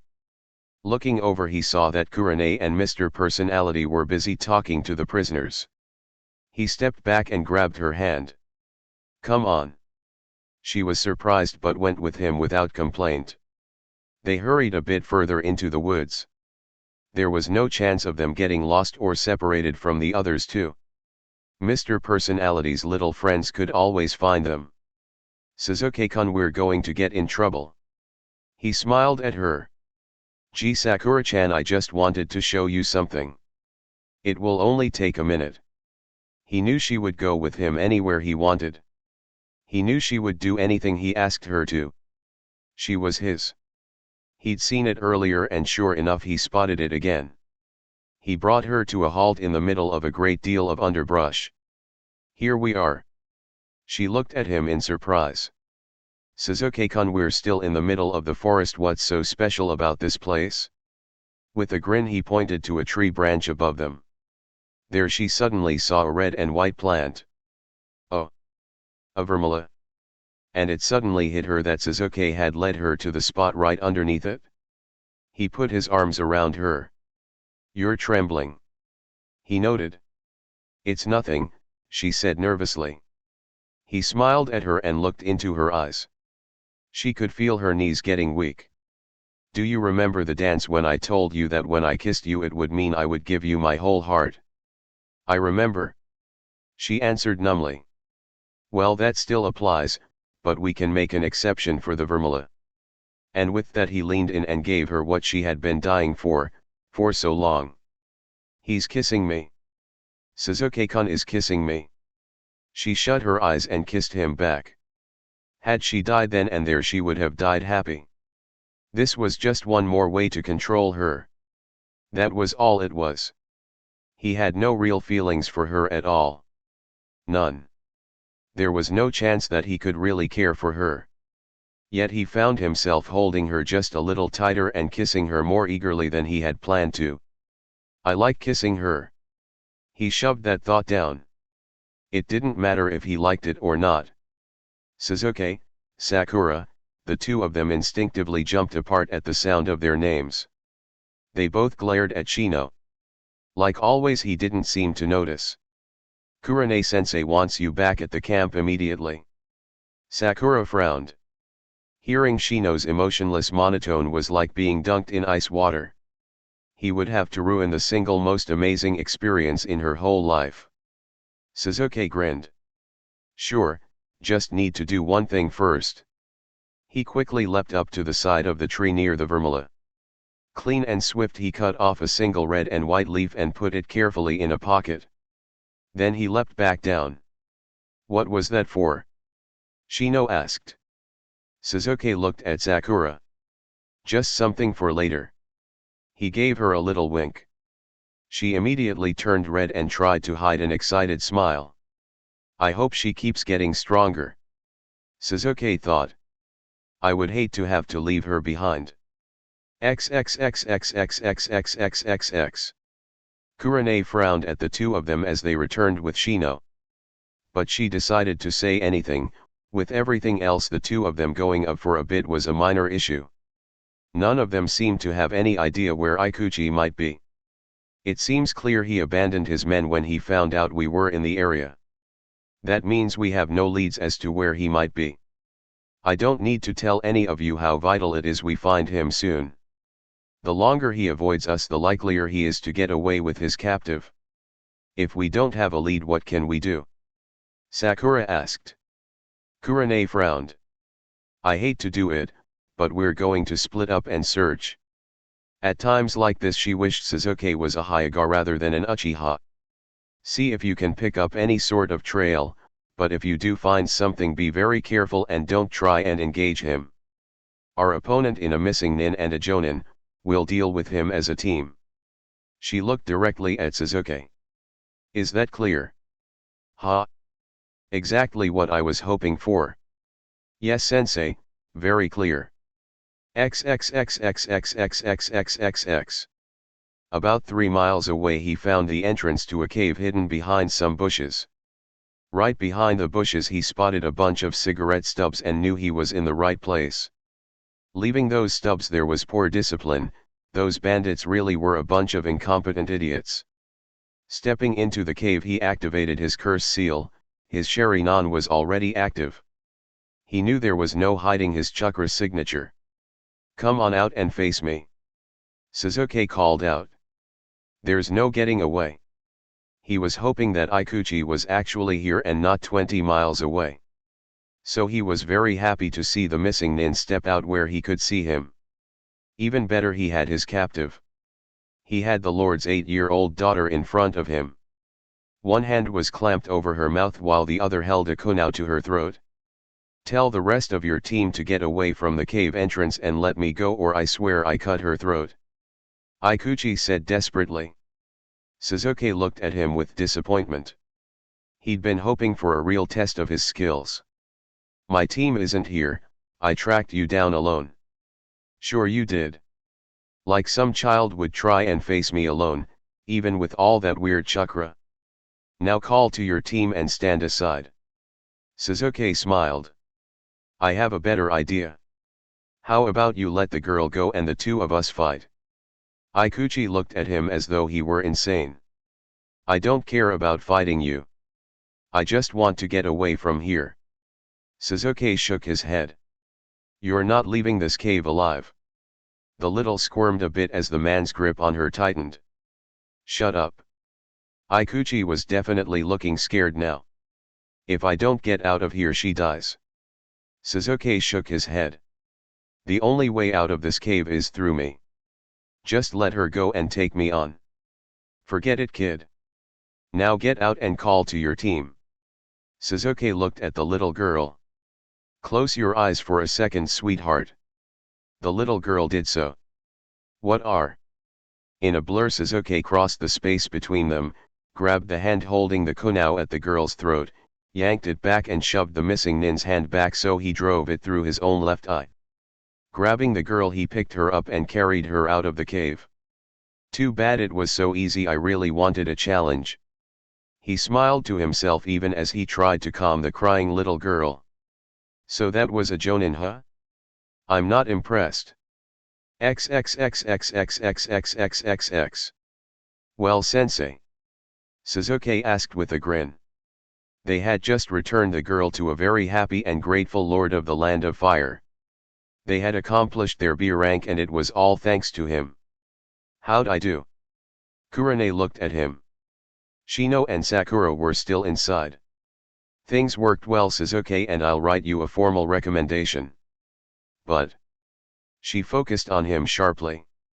I am still worried about you and your behavior. You need to focus more on your team and less on acquiring more power. He just smiled at her. They both knew he was not going to change a thing. On the way home with his squad, he was in an excellent mood and even invited Sakura to come join him and his family for dinner. He thought about what it had felt like to light those worthless bastards up like torches. He remembered the ease with which he had killed a jonin whose skills Kurane had respected. Most of all, he remembered the sense of power that ran through him whenever he activated his curse seal. He looked down at his hands. The hands that would kill Naruto and then attack it, but Naruto first. I'm getting stronger every single day. Your time is coming, monster, soon. Chapter 46, 2 words. Tsunade entered the main interrogation room of Umbu headquarters. Ibiki was already seated at the table with the missing nin. She had come in of her own free will, claiming to want to defect to Konoha. As such, she was classified as a guest rather than as a prisoner, though that could change. Tsunade eyed the young woman sitting there.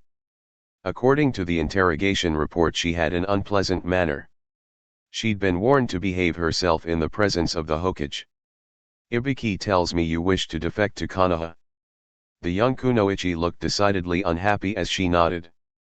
Yeah, She bit down on whatever she was about to say. I would like to be a leaf ninja. Why? Tsunade asked suspiciously. She knew the stated reasons, of course. Everything had been in the report. But Tsunade wanted to hear and judge for herself. The kunoichi frowned. Well, basically I'm tired of having to run and hide from hunter nins all the time. I also want a home and a place for myself. Tsunade frowned. It sounded like the truth, but considering what you've done, that's asking a lot. She again choked back a reply. I know that. That's why I brought you my present. Tsunade nodded. And quite a present it is. But whether or not we should accept it at face value is another matter. The kunoichi's short temper was starting to fray. Look, why would I turn myself over to you if this were a trap? I know you'd kill me. Tsunade nodded. We certainly would, but you might be doing this to save someone else or out of devotion to your leader. I'm not that selfless. She said flatly. Look, I've told you there's someone who I know will vouch for me. He's not in the village right now, but he should be back soon. She gave the girl a flat look. Are you sure he will vouch for you? She nodded. I'm sure. He seemed like a decent guy, if kind of scary. Tsunade stared at her. You should meet his mother sometime. Very well, until Naruto's return you'll remain here as our guest. You mean prisoner? The kunoichi muttered. No. I mean guest. You'll stay in an apartment rather than in a cell, and we won't chain you up. The former missing nin mumbled something but otherwise remained quiet. XXXXXXXXXX. The three members of Team 7 returned from their B rank. The gate and most of the southern wall was still rubble. But at least the guard station had been rebuilt. Katitsu and Izumo were the ones manning it today. Hinata went up to them immediately. Have Naruto and Kushina come back yet? Izumo shook his head. Sorry, but they haven't. Oh, Hinata felt her spirits plummet. Their mission had lasted 3 days and she'd really hoped they would be back. Come on Hinata-chan, Kiba tried to cheer her up. I'm sure they'll be back any day now. She nodded. I know, I just really miss him. Since starting the academy they had hardly spent a day away from each other. It had only been 2 weeks but it felt like months to her. Listen, you two can head home. I'll go report in. Kakashi told them. They thanked him and each headed home. XXXXXXXXXXX. Tamari noted all the hostile looks she was getting. Even though she wanted to, she knew she couldn't glare back at them. A kunoichi could get away with that. A hostage was expected to be calm and accepting. Without conscious thought she walked a little closer to Shikamaru. He looked at her. You alright? Sure, she said dully. I love having people look at me like I was a rabid dog. Come on, is it really that bad? He had noticed the looks but was at a loss at what to do. How could you stop people from looking at someone? No, it's worse. At least the dog could bite someone. He looked at her in surprise. Now that doesn't sound like the scary girl I know. She frowned at him. I'm a hostage now. I'm expected to be polite, accepting and non-violent. He smirked at her. Non-violent, huh?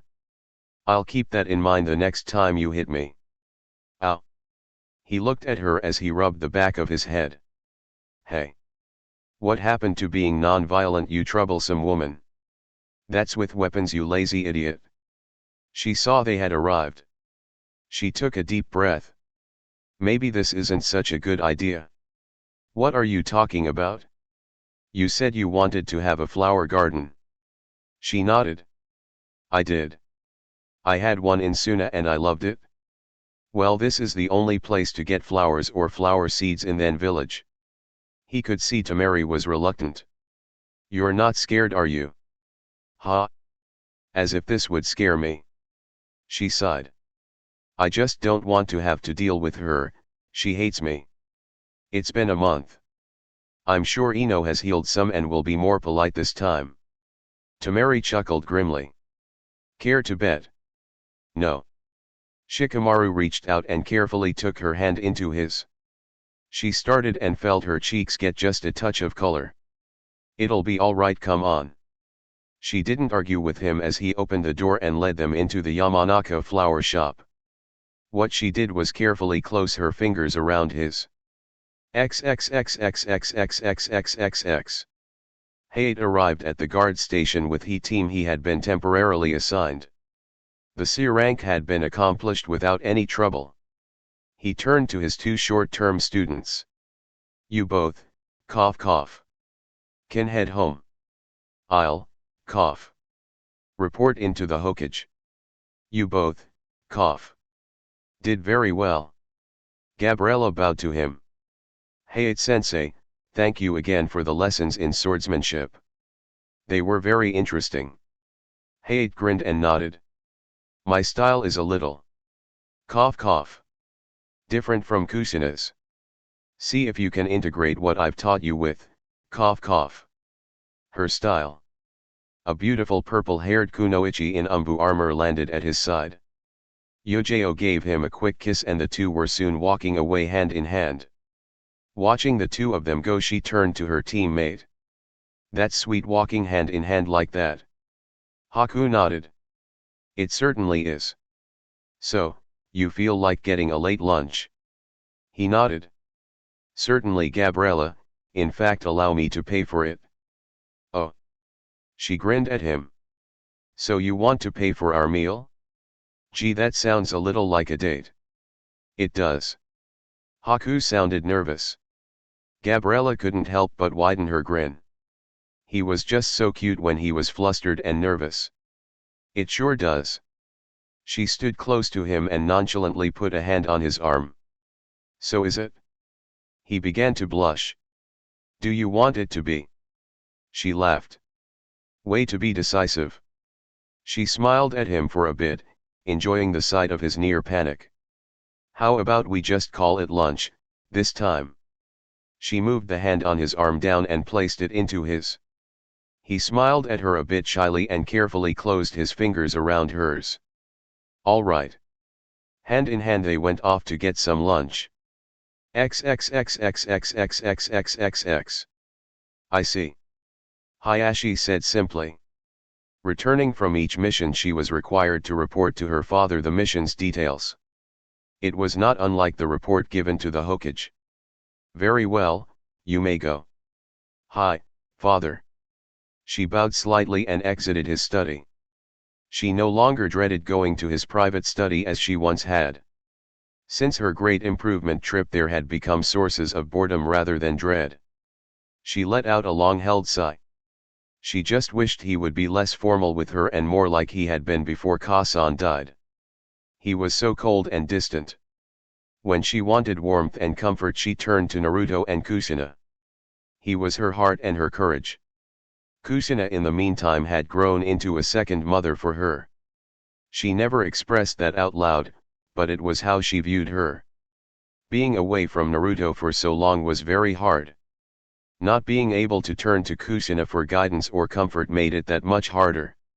She suddenly came to a halt as her sister stepped out in front of her. Hinata. Snapped out of her thoughts, Hinata looked at her younger sister. Oh hello Hanabi, I'm sorry I'm very tired right now and want to rest. I will see you later. She tried to step around the younger girl only to have her sidestep and block her. Nisan, I challenge you to a match. Hanabi declared. Hinata sighed. Fine sister. We can spar tomorrow morning before I leave to meet my team. She didn't like sparring with Hanabi. Before training with Naruto her younger sister had actually beaten her a number of times. But that had been a long time ago. Hanabi had been no match for her for over 3 years. Hanabi was actually quite good for her age, but their current skill levels were simply too far apart. No. Not tomorrow. I want to fight you right now. Hanabi demanded. I am going to prove to father my worth. All he ever says to me is that I am nothing compared to you. Hinata frowned. Ash could well remember what it had been like to have father belittle her skills while comparing her to another family member. She sympathized with her younger sister's predicament but couldn't really help her. She knew her sympathy would not be appreciated and to deliberately lose a spar was dishonorable. Hanabi, I will spar with you tomorrow.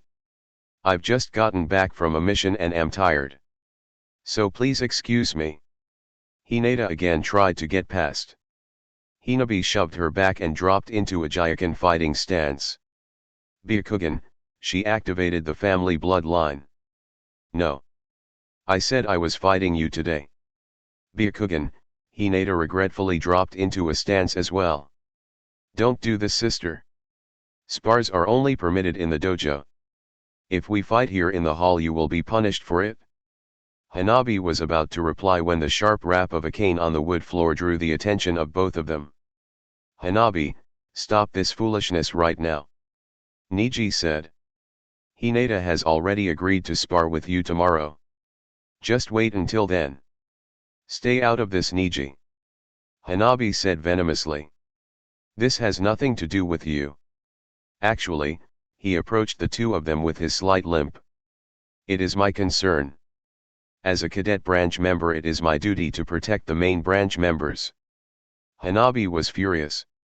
Typical. Everyone is always worried about protecting Hinata. But Niji shook his head.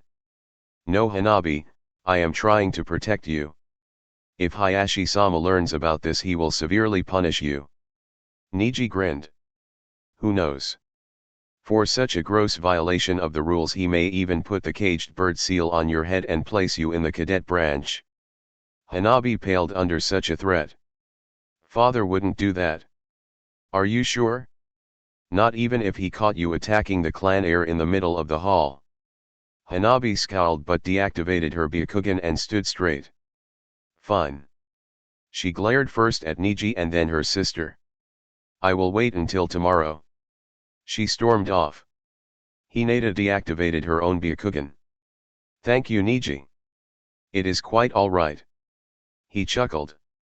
It's a bit odd plying the peacemaker rather than the troublemaker for a change. He smiled at her. Say Hinata, you haven't been starting any fights with Lee have you? What? He laughed. Never mind. XXXXXXXXXX. Hearing the little bell connected to the door jingle, Ino looked up from the magazine on the counter. Welcome to the Yamanaka flower shop. She smiled seeing Shikamaru. Oh hey Shika, what? Then she spotted Tamari.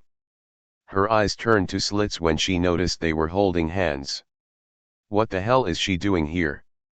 Ino demanded. Shikamaru let out a breath. Tamari wants to start a flower garden and needs to get some seeds. Ino crossed her arms over her chest. We don't have any. Ino. Shikamaru began but was cut off.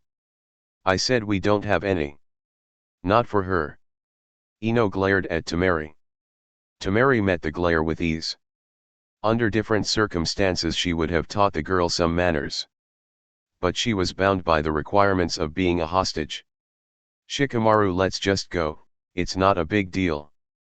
No, he surprised both girls by the vehemence of his answer. Ino, I know you've suffered losing your father just like I have, but you can't take it out on Tamari. Of course I can. She's the enemy. She and all the others helped kill my father. Ino, she's not the enemy anymore.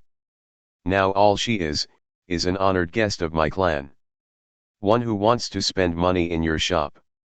As for what she did during the battle, she was simply a soldier following orders. Please stop being so troublesome. Ino glared at him. You two are getting pretty chummy, huh? Don't you have any shame? She and the others like her betrayed and attacked us. How can you like her after that? Easy, because she's a good person. He looked at Tamari. He still hadn't let go of her hand. Kind of scary a lot of the time and very troublesome, but a good person. Kind of like you, Ino. I know you're way too good a person to really punish someone for doing their duty. Now can we please get some seeds? Ino continued to frown but uncrossed her arms. I'll do this for Yushika, but she is still not welcome. As Ino headed towards the back to get some seeds, Tamari leaned close to him. Thank you. She whispered. He just nodded. You're welcome, troublesome woman. XXXXXXXXXX. I'm so glad you're back, Hinata. Alisa said. I asked Hanabi to play with me but she just ignored me and said she needed to train. I'm sorry if she was a bit mean to you, Alisa-chan. Hanabi has certain issues she is trying to deal with. When will Kasan and Naizen be back? I really miss them. I know, I miss them too. I don't know when they'll be back, but it should be soon. Her radio crackled to life. Hinata-chan? Can you hear me? She immediately slapped the send button. Naruto-kun. Is that you? She said excitedly. Hinata-chan, it's so good to hear your voice again. I've missed you. Oh Naruto-kun, I've missed you too. Where are you? Are near the south gate. Yeah, we'll be there soon. Can you come meet us? There's someone I really want you to meet. I'll be right there. I'll see you soon, Naruto-kun. All the sorrow of the past 2 weeks was now completely forgotten. Can I come too, please? Alisa pleaded. Sure. Let's go and meet them. XXXXXXXXXX. So this is Hinata. An old man smiled at her and then at a somewhat shy 8-year-old standing next to her. And you must be Alisa. I am very happy to meet both of you. Hinata bowed to the man. I am most pleased to meet you, Saisha-san. It is wonderful that Naruto has found some family. Alisa stared up at him a bit nervously.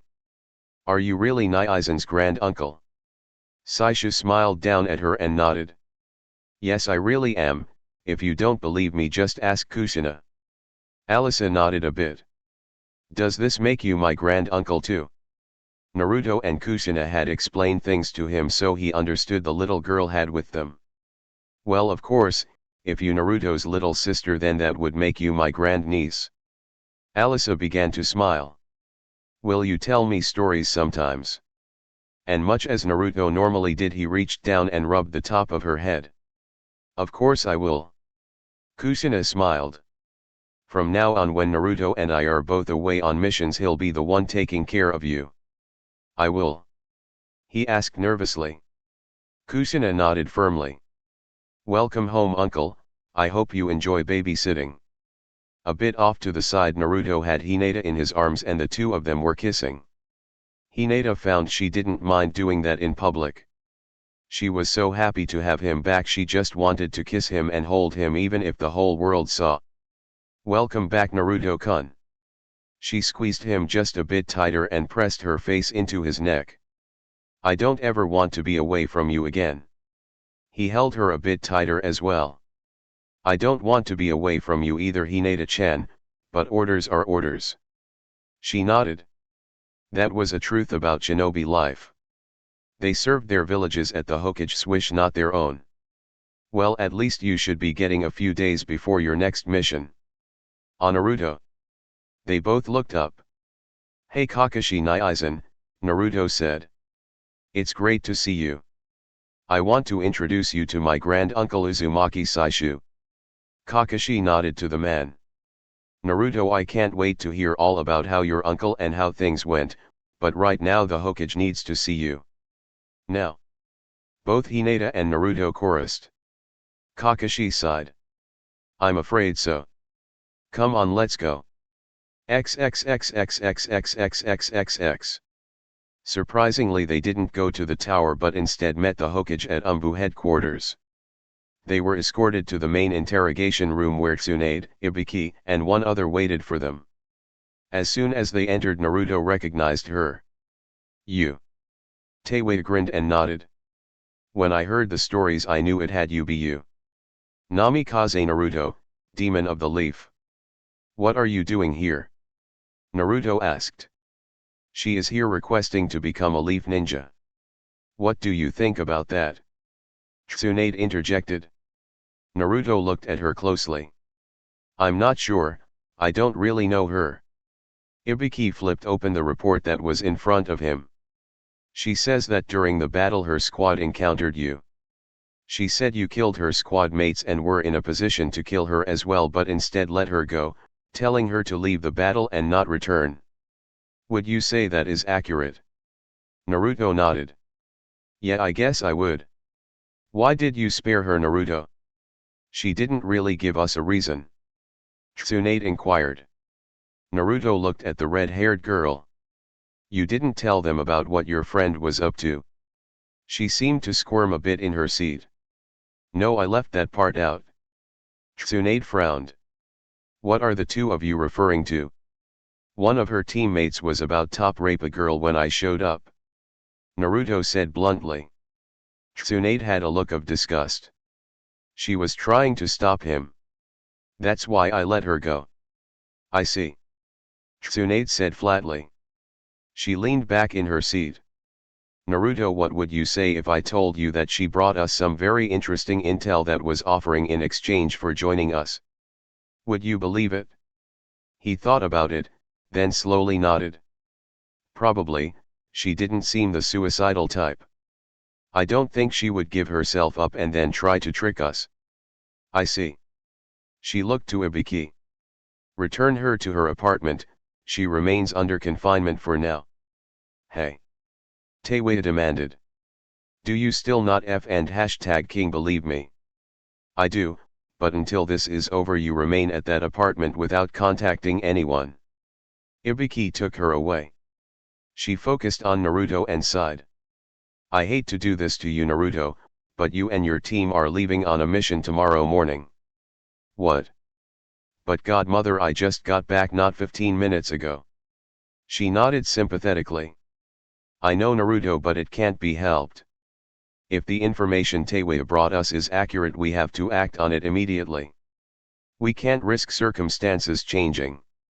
Your team has reconnaissance and espionage specialists, and you and Kakashi are two of the most powerful ninja in the village.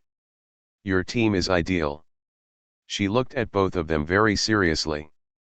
Kakashi, Naruto, I am assigning Team 7 an S-rank mission of the highest possible danger and importance.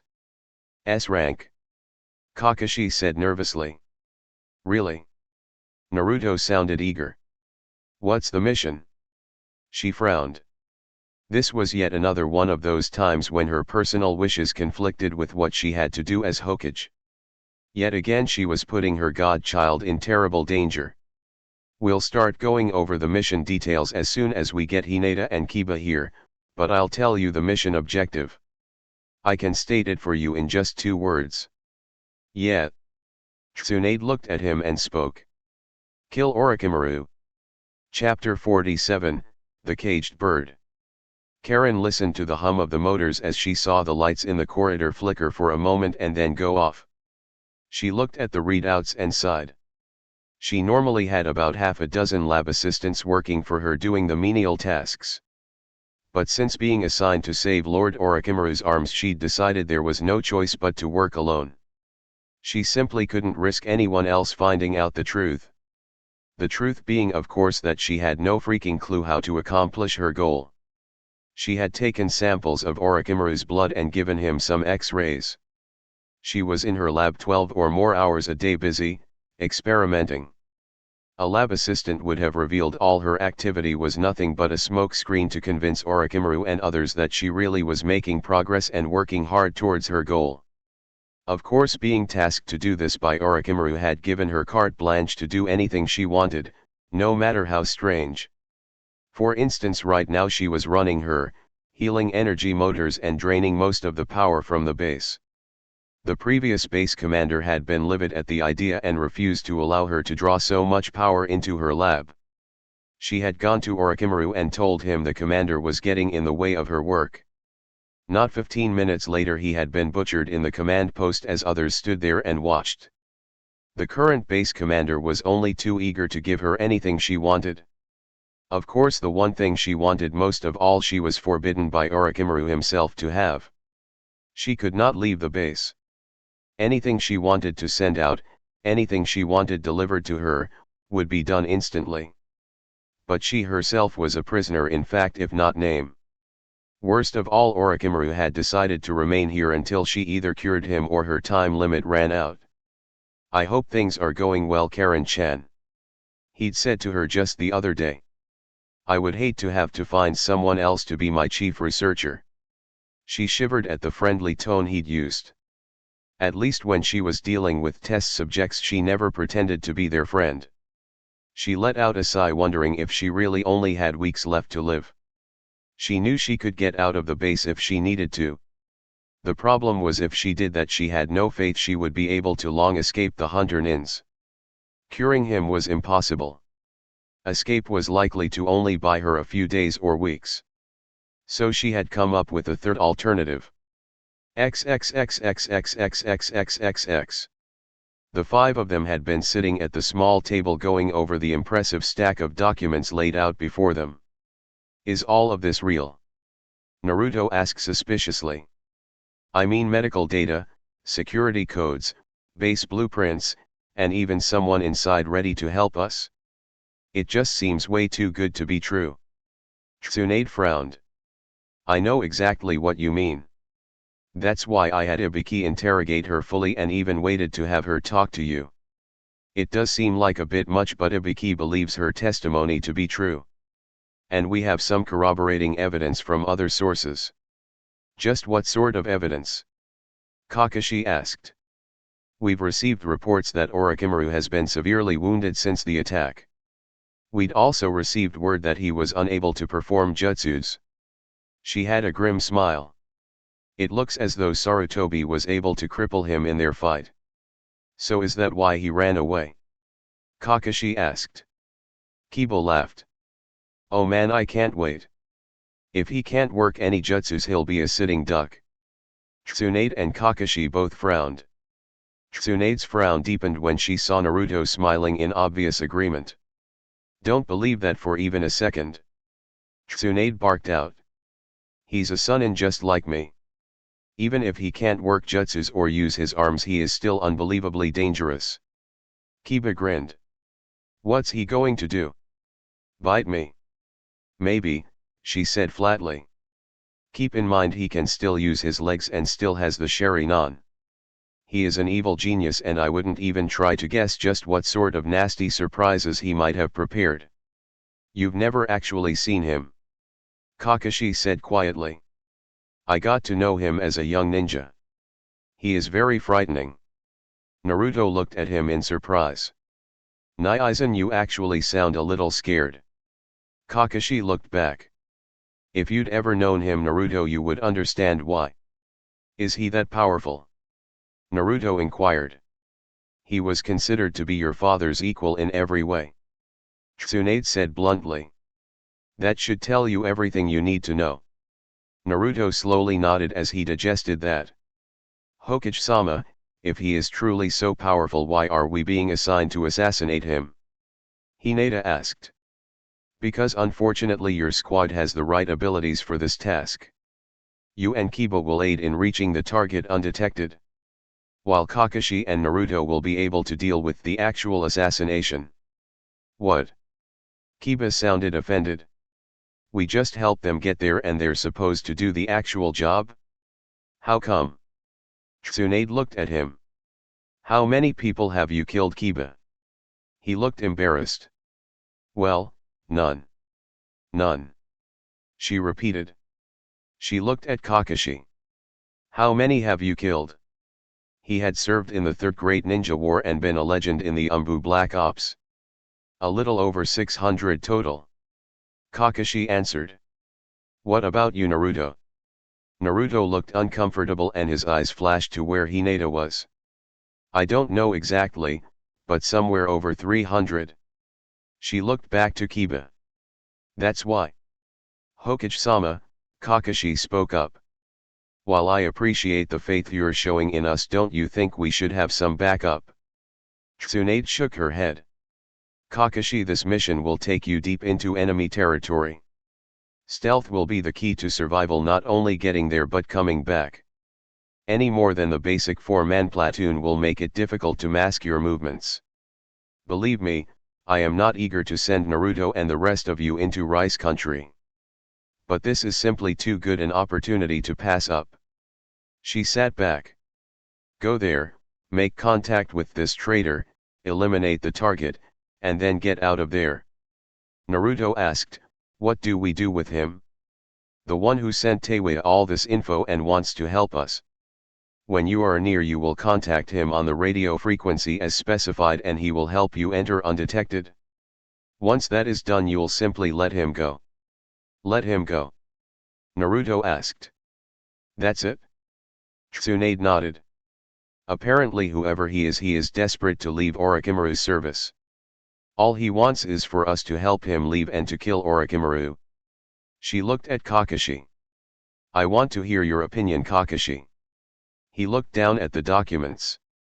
If all this is real, then of course we have to take advantage of it. And even though I would feel more comfortable with a larger strike force, I believe this team can do it. Tsunade nodded. So do I. XXXXXXXXXX. You're leaving tomorrow morning? On an S rank? Kushina sounded furious.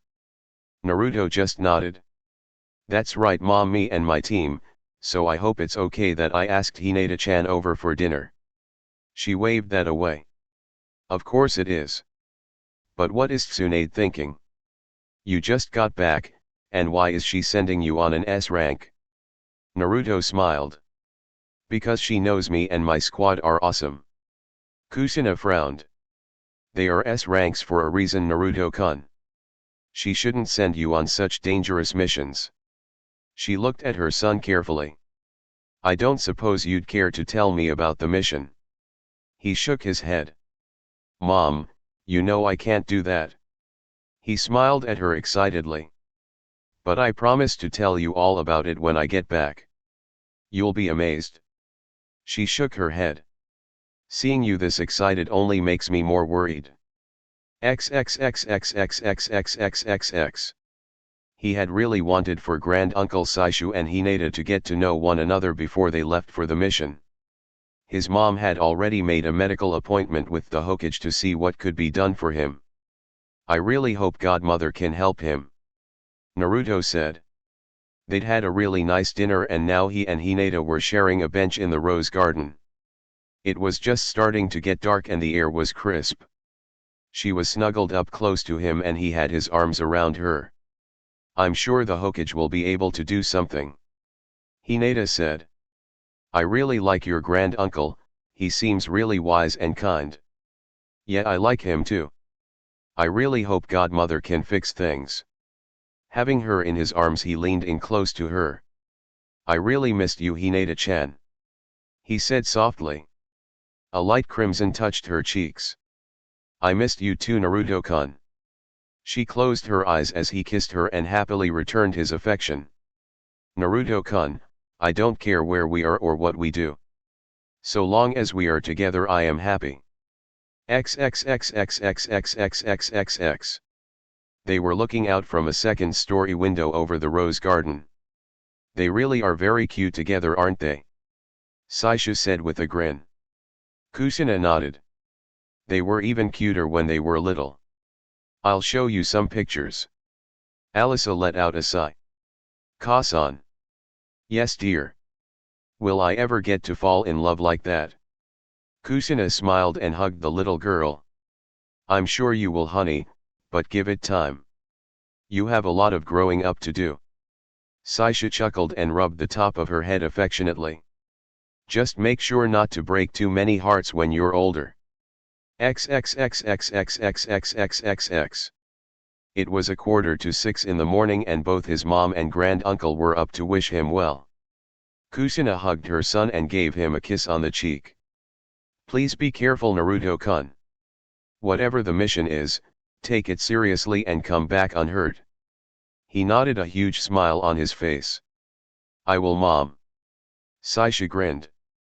When you get back, Naruto will find a place where we can go fishing. I'd really like that. And we'll see if your mother still remembers how to cook fish. What? She turned on him. Are you questioning my cooking skills, old man? Just wondering if you still remember anything about how to make fish. You know those little creatures that live in the water. Seeing his mother starting to turn red, he decided it was a good time to get going. XXXXXXXXXX. Breathe deeply once more, please. Tsunade said. Saisha complied. Tsunade ended the diagnostic jutsu and frowned worriedly. Your lungs and respiratory system are in terrible condition. What happened? Are you a heavy smoker? He shook his head. I used a jutsu to breathe salt water. She quirked an eyebrow. That's it? Even if the jutsu didn't work as well as it should have, that wouldn't explain the extensive damage. I used it hundreds of times. She grimaced. Well, that would explain it. Had you not come here, you would have only had a few more months. Kusina couldn't bear it. Can you help him, Tsunade? She pleaded. I know that if anyone can, it would be you. Tsunade slowly nodded. I think I can repair most of the damage. She looked at Saisha sternly. You must never use that jutsu again, and you must never smoke or even be around smoke. Your lungs will remain weakened for the rest of your life. Saisha nodded. I have no reason to use that jutsu and I've never been a smoker. I thank you for whatever you can do to help me. Tsunade nodded. Since you're in good health, otherwise I'll go ahead and schedule the operation for tomorrow. Will he be fully healed? Kusina asked. Here Tsunade shook her head. Not completely, the damage is too extensive for that. But it should be enough to allow him to live normally for a good many years. Both Saishu and Kusina were incredibly happy and relieved to be told that. It looked like Saishu would be part of the family for some time to come. XXXXXXXXXX. It had taken 6 days to reach their goal. Going on a straight line they could have reached it in 4. But the need to avoid any contact with anyone had led them to take a roundabout path. Whenever Kiba or Hinata would warn them there was someone in the area, ninja or civilian, they would detour away. Doing so they had crossed into rice country and masked their presence. They approached the mountain base that was their goal. They waited until after dark to make their approach. So do you think all this is just a trap? Naruto asked Kakashi in a whisper. Kakashi set his radio to the frequency that had been provided. We are about to find out. He hit his send button. Hawk to Caged Bird, please respond. Chapter 48, Snakes. Turkey, ham, salami, cheese, lettuce, onion, mustard, and mayo. As she slapped on each she piled up the sandwich and then slapped on another piece of bread. Then taking it with her she went over to the couch. She just had on some baggy shorts and a plain white t-shirt. Sitting down she leaned back, put her feet up on the little table in front of her and began eating. Her visitor eyed her critically. He had no idea how she'd been raised but he had all the manners of a pig in a pen. You're going to get crumbs in the sofa. She glared at him as she finished chewing what was in her mouth. Who are you, my F-sharp and king mother? Like I F-sharp and king care about crumbs. Given the clothes lying on the floor everywhere he could believe that. So are you here to interrogate me again? Ibiki shook his head. I'm here to ask you a few questions, not interrogate you. What's the F-sharp and king difference? He frowned at her. The difference is that if this were a proper interrogation you wouldn't be having a sandwich and sitting on a couch. He had to admit that dealing with her was a unique experience for him as an interrogator. Usually his subjects were scared to death. Either they knew who he was and his reputation or were terrified by being dragged to Umbu headquarters. Of course he got his share of tough guys who didn't scare easily. But they always saw him as the enemy and acted accordingly. Taewei was truly not afraid of him, she saw him as nothing but a civil servant doing his job. Having someone view him as merely annoying was different. And not a good different. But he had orders from the Hokage to treat her as a guest. In any case I need to ask you a few more questions. More F-sharp and king questions. I've been doing nothing but answering questions since I got here. I've told you about the Sound Village, the Curse Seal, his forces, his past movements, how I was recruited, some of his jutsus. What the hell else do you want? He frowned at her. I have a great many more questions to ask you and you will answer them or I will inform the Hokage you are no longer being cooperative. I never said I wouldn't answer. She took another bite. So? She asked with a mouthful of food. Someone really needs to teach this little girl some manners. Too bad it can't be me. What do you know about enemy operatives, spies that might be in Konoha working for him? Spies. She shook her head. I was a part of his elite bodyguard, I didn't deal with spies. She thought for a second. Well, except for the geek. Geek. She nodded. I was part of his bodyguard a couple times when he met with him. The guy wore a Konoha Hittite so I guess he had to be a spy. I don't know his name though. Can you describe him? Tall, thin, silver hair, with glasses, around my age maybe a little older, very quiet, you know, a basic geek. Ibiki frowned. Something about her description touched a memory. So he was a teenager with silver hair and glasses. She nodded. Oh, and I think he was a medic nin. Lord Orochimaru mentioned something about his working medical jutsus one time. He looked at her sharply. Are you sure he was a medic nin? She shrugged and wolfed down the last of her sandwich. No, not really, but I think so. If I show you a picture would you be able to identify him? I guess. Knowing what they would be discussing, Ibiki had brought a copy of the ninja registry with him. Within were the pictures and records of every active leaf shinobi. Here, take a look and tell me if you see him.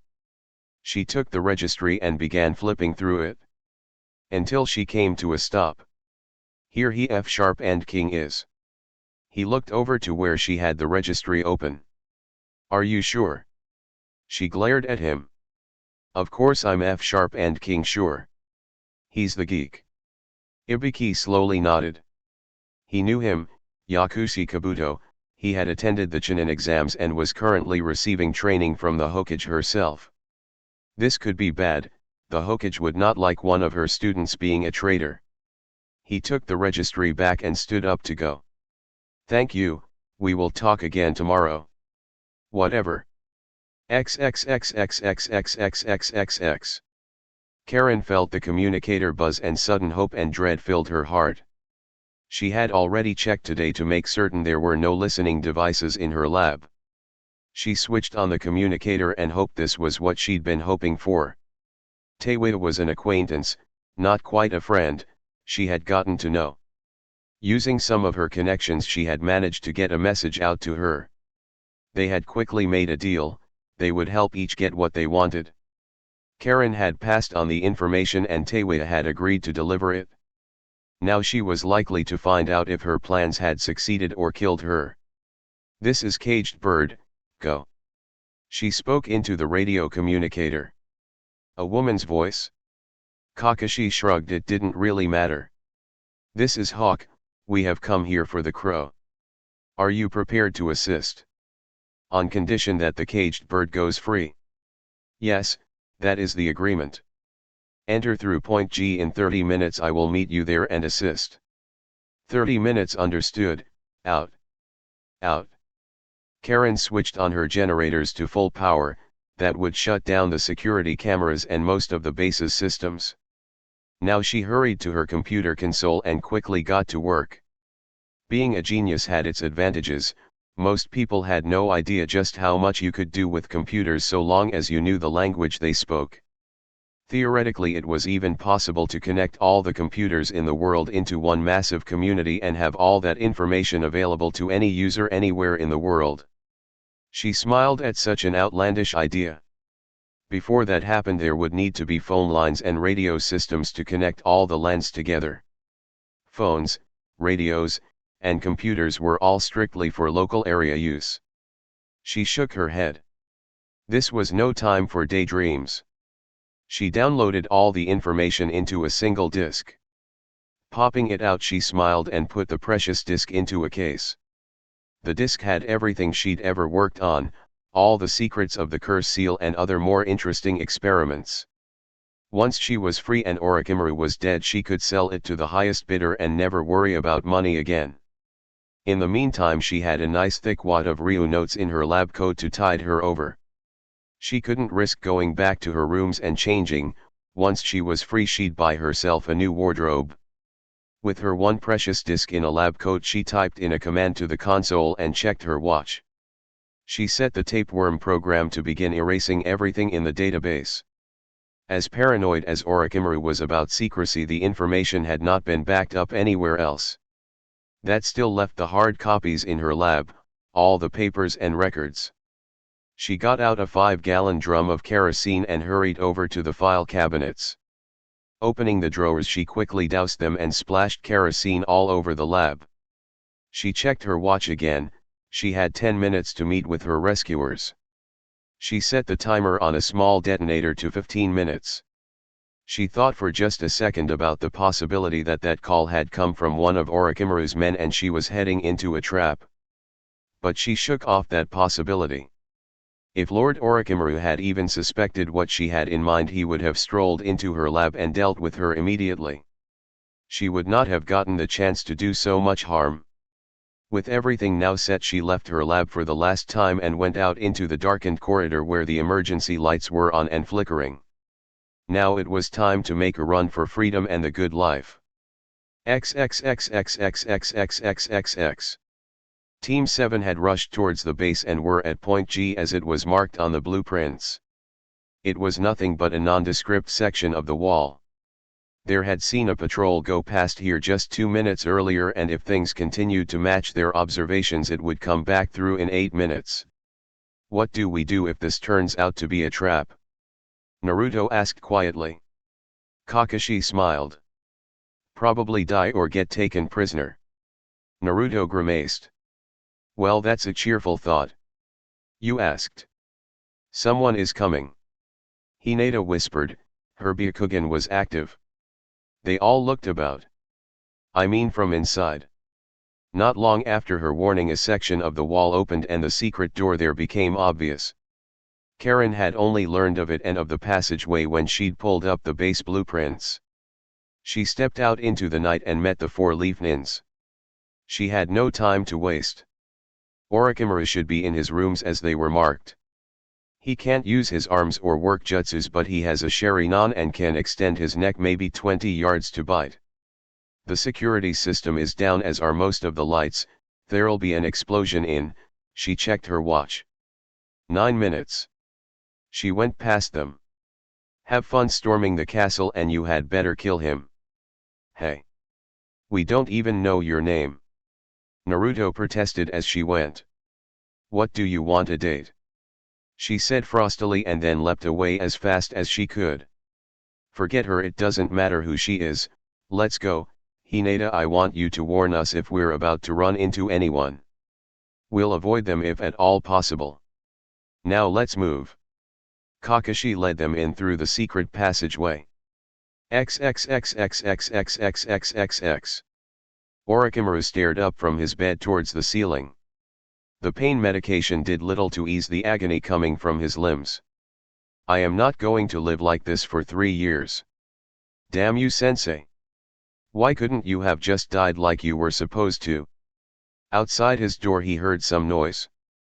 He muttered to himself, what were those incompetent guards doing? He had just gotten up off his bed when his door exploded. What? He leapt back and activated his Sharingan. 2 figures entered his private quarters. One he immediately recognized, and Kakashi with a rakery forming in his hand. The other was a mere boy with blonde hair and a katana in his hands. He could guess who the boy was. Come to pay me a visit, Kakashi? And you must be Minato's brat? Naruto growled. We're here to kill you. This is the end for you, Orochimaru. For your betrayal and crimes against Konoha we have come to carry out the sentence of death. Kakashi rushed forward with his lightning blade and Naruto with his sword. Tracking them with his Sharingan, Orochimaru bent backwards and away from them. With a leg sweep he managed to trip Kakashi. Naruto turned and came straight at him even as Kakashi stumbled to get back up. Opening his mouth, a snake spat out, and from the snake's mouth exited a long straight blade. Naruto was too close to dodge and it went into his chest. Orochimaru laughed.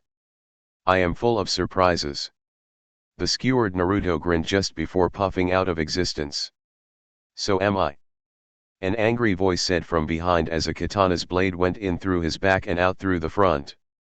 Orochimaru's sword dropped from his mouth as he looked at the boy. Not bad. Kakashi was on his feet and had his rakery ready for the death blow.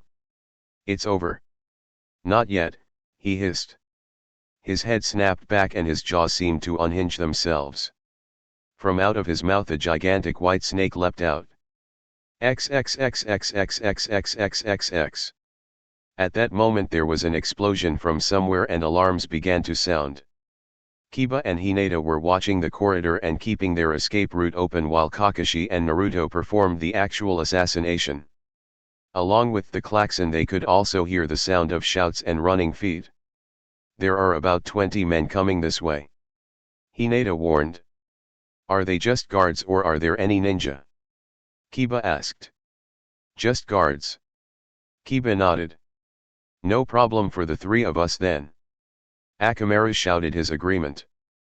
Hinata dropped into a Jyoken fighting stance ready to do her part. XXXXXXXXXXX. Orochimaru's body dropped to the floor like a shed skin. Kakashi slammed his lightning blade into the snake's form even as it was escaping from Orochimaru's mouth. He was rewarded with an explosion of very dark blood and the sight of the snake's tail end being torn away from the rest. The snake howled in pain and twisted about. Naruto wrenched his bloodied sword out. How the hell did he summon this thing without hand signs? And where did he go? Naruto. I think this is Orochimaru's true form. Naruto looked at the monster with disgust. You mean he's not human? Not anymore. Kakashi swiftly formed another Raikiri as his exposed Sharingan tracked the snake's sudden strike. Naruto move. The snake's open mouth snapped forward aimed at his chest. Naruto dodged back only a step and brought his katana slicing up from his waist. As the large head just missed him, his blade entered the fanged mouth. The snake's own momentum drove it into the cutting edge. Naruto was drenched with back blood as his katana cut along the side and tore open a gaping wound. In pain and blind fury, the snake lashed about and knocked him back as it twisted around. The katana was torn from his hands and was lodged on the snake's right side. Enraged and in pain, the snake reared back to attack Naruto again, only to see Kakashi coming at it. At the last instant it tried to dodge, but with Kakashi using his own Sharingan he was able to strike again, ripping into the snake's flesh. Raise Nan. Naruto formed his own attack jutsu and joined in. He struck the back of the snake that was facing Kakashi. Using a lot of chakra, the Raise Nan did not merely cut into the snake's body, it tore it in half. The half with the head and the lodged katana landed on the floor at Kakashi's feet. It twitched and slithered about, desperately trying to get away now, but it could hardly move. Orochimaru was doomed. Exposing his true form had been an act of desperation. He was simply too large a target to avoid his enemies' strikes or get away. If he'd been able to possess one of their bodies, he might have survived. But then if he could have done that, he wouldn't have been in danger to begin with, as he would have had his jutsus. Kakashi approached carefully and created one last lightning blade. It was eating a lot of his chakra, but he wasn't taking any chances. Do you want the honor of the killing blow, Naruto? Naruto shook his head. No, Naizen, you can have it.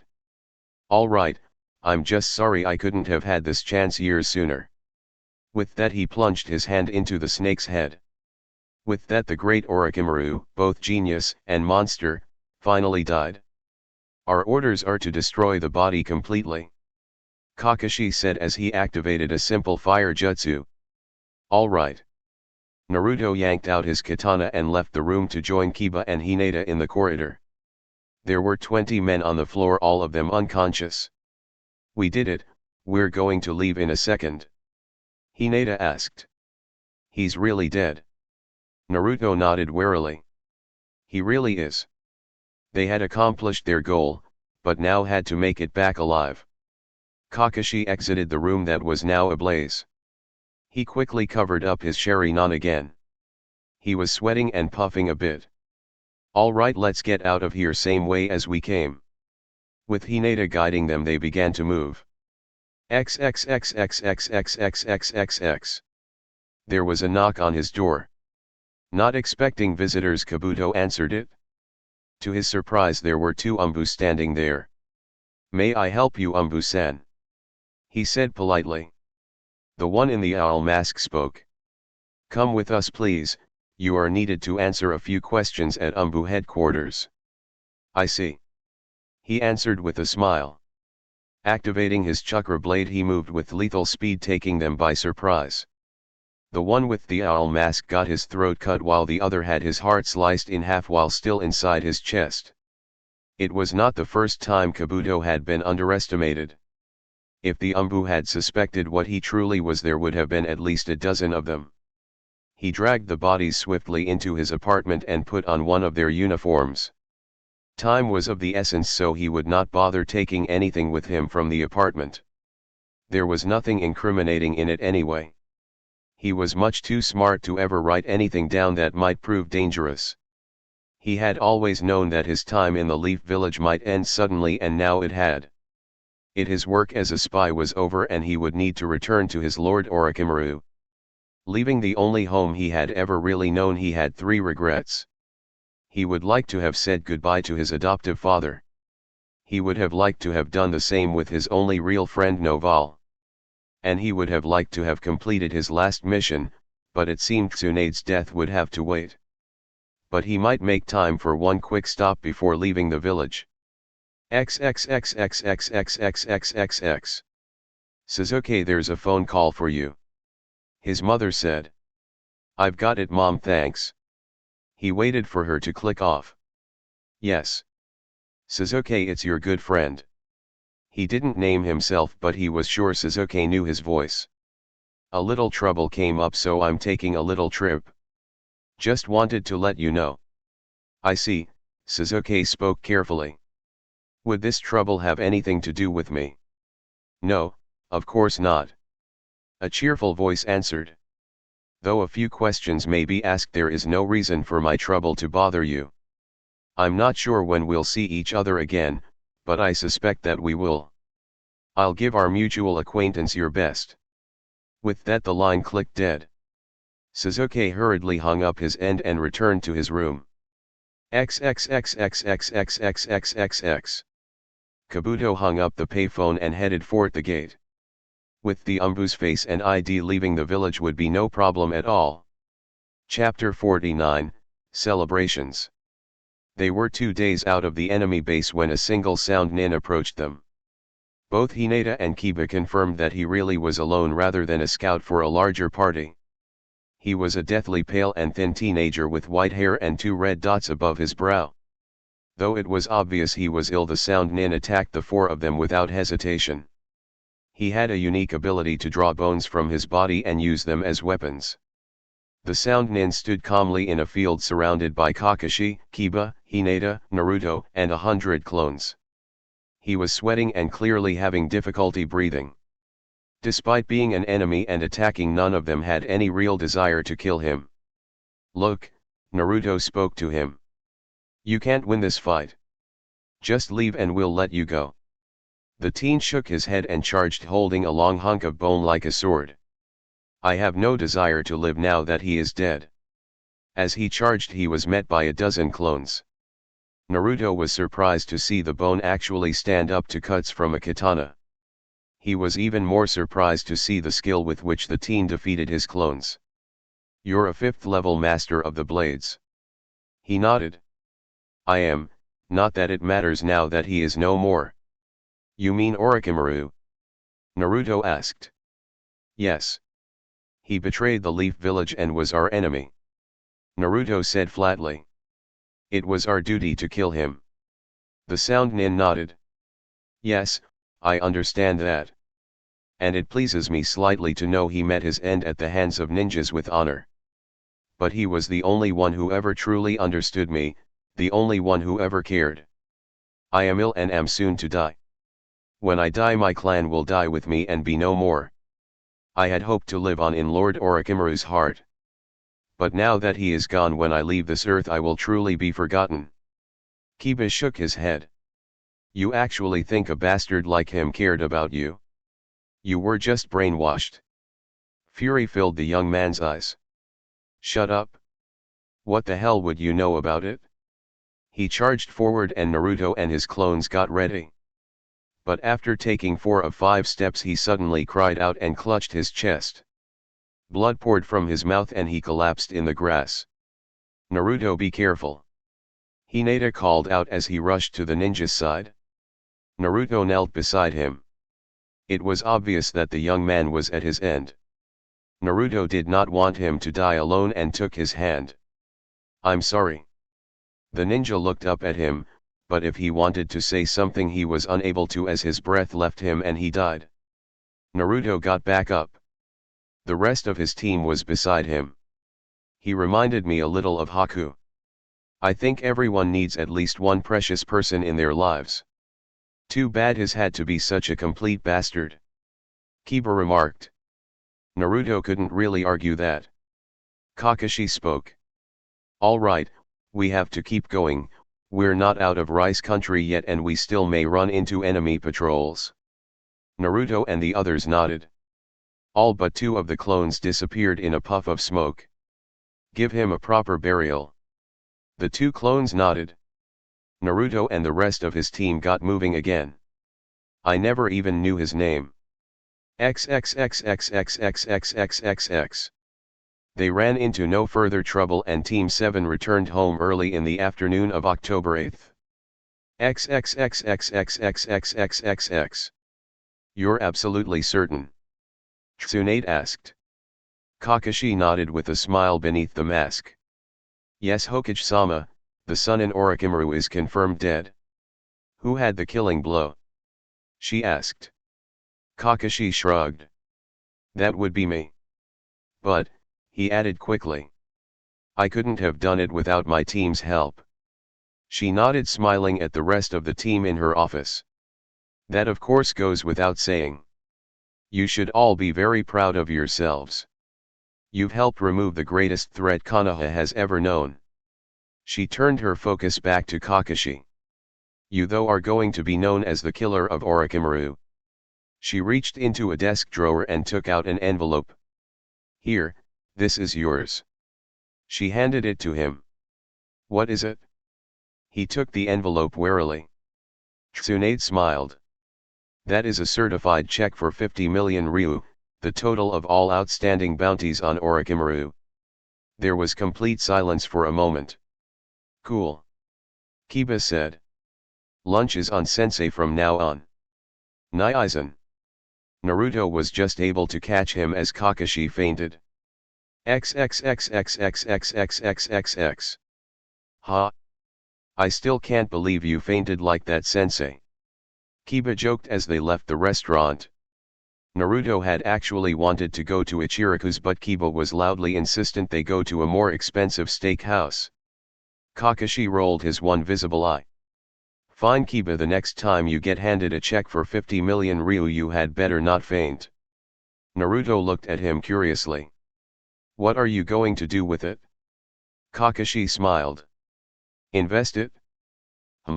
I wonder if the publisher for the Ika Ika series is available for sale. Well, just be sure to put some of that into a present for me. He looked at them all eagerly.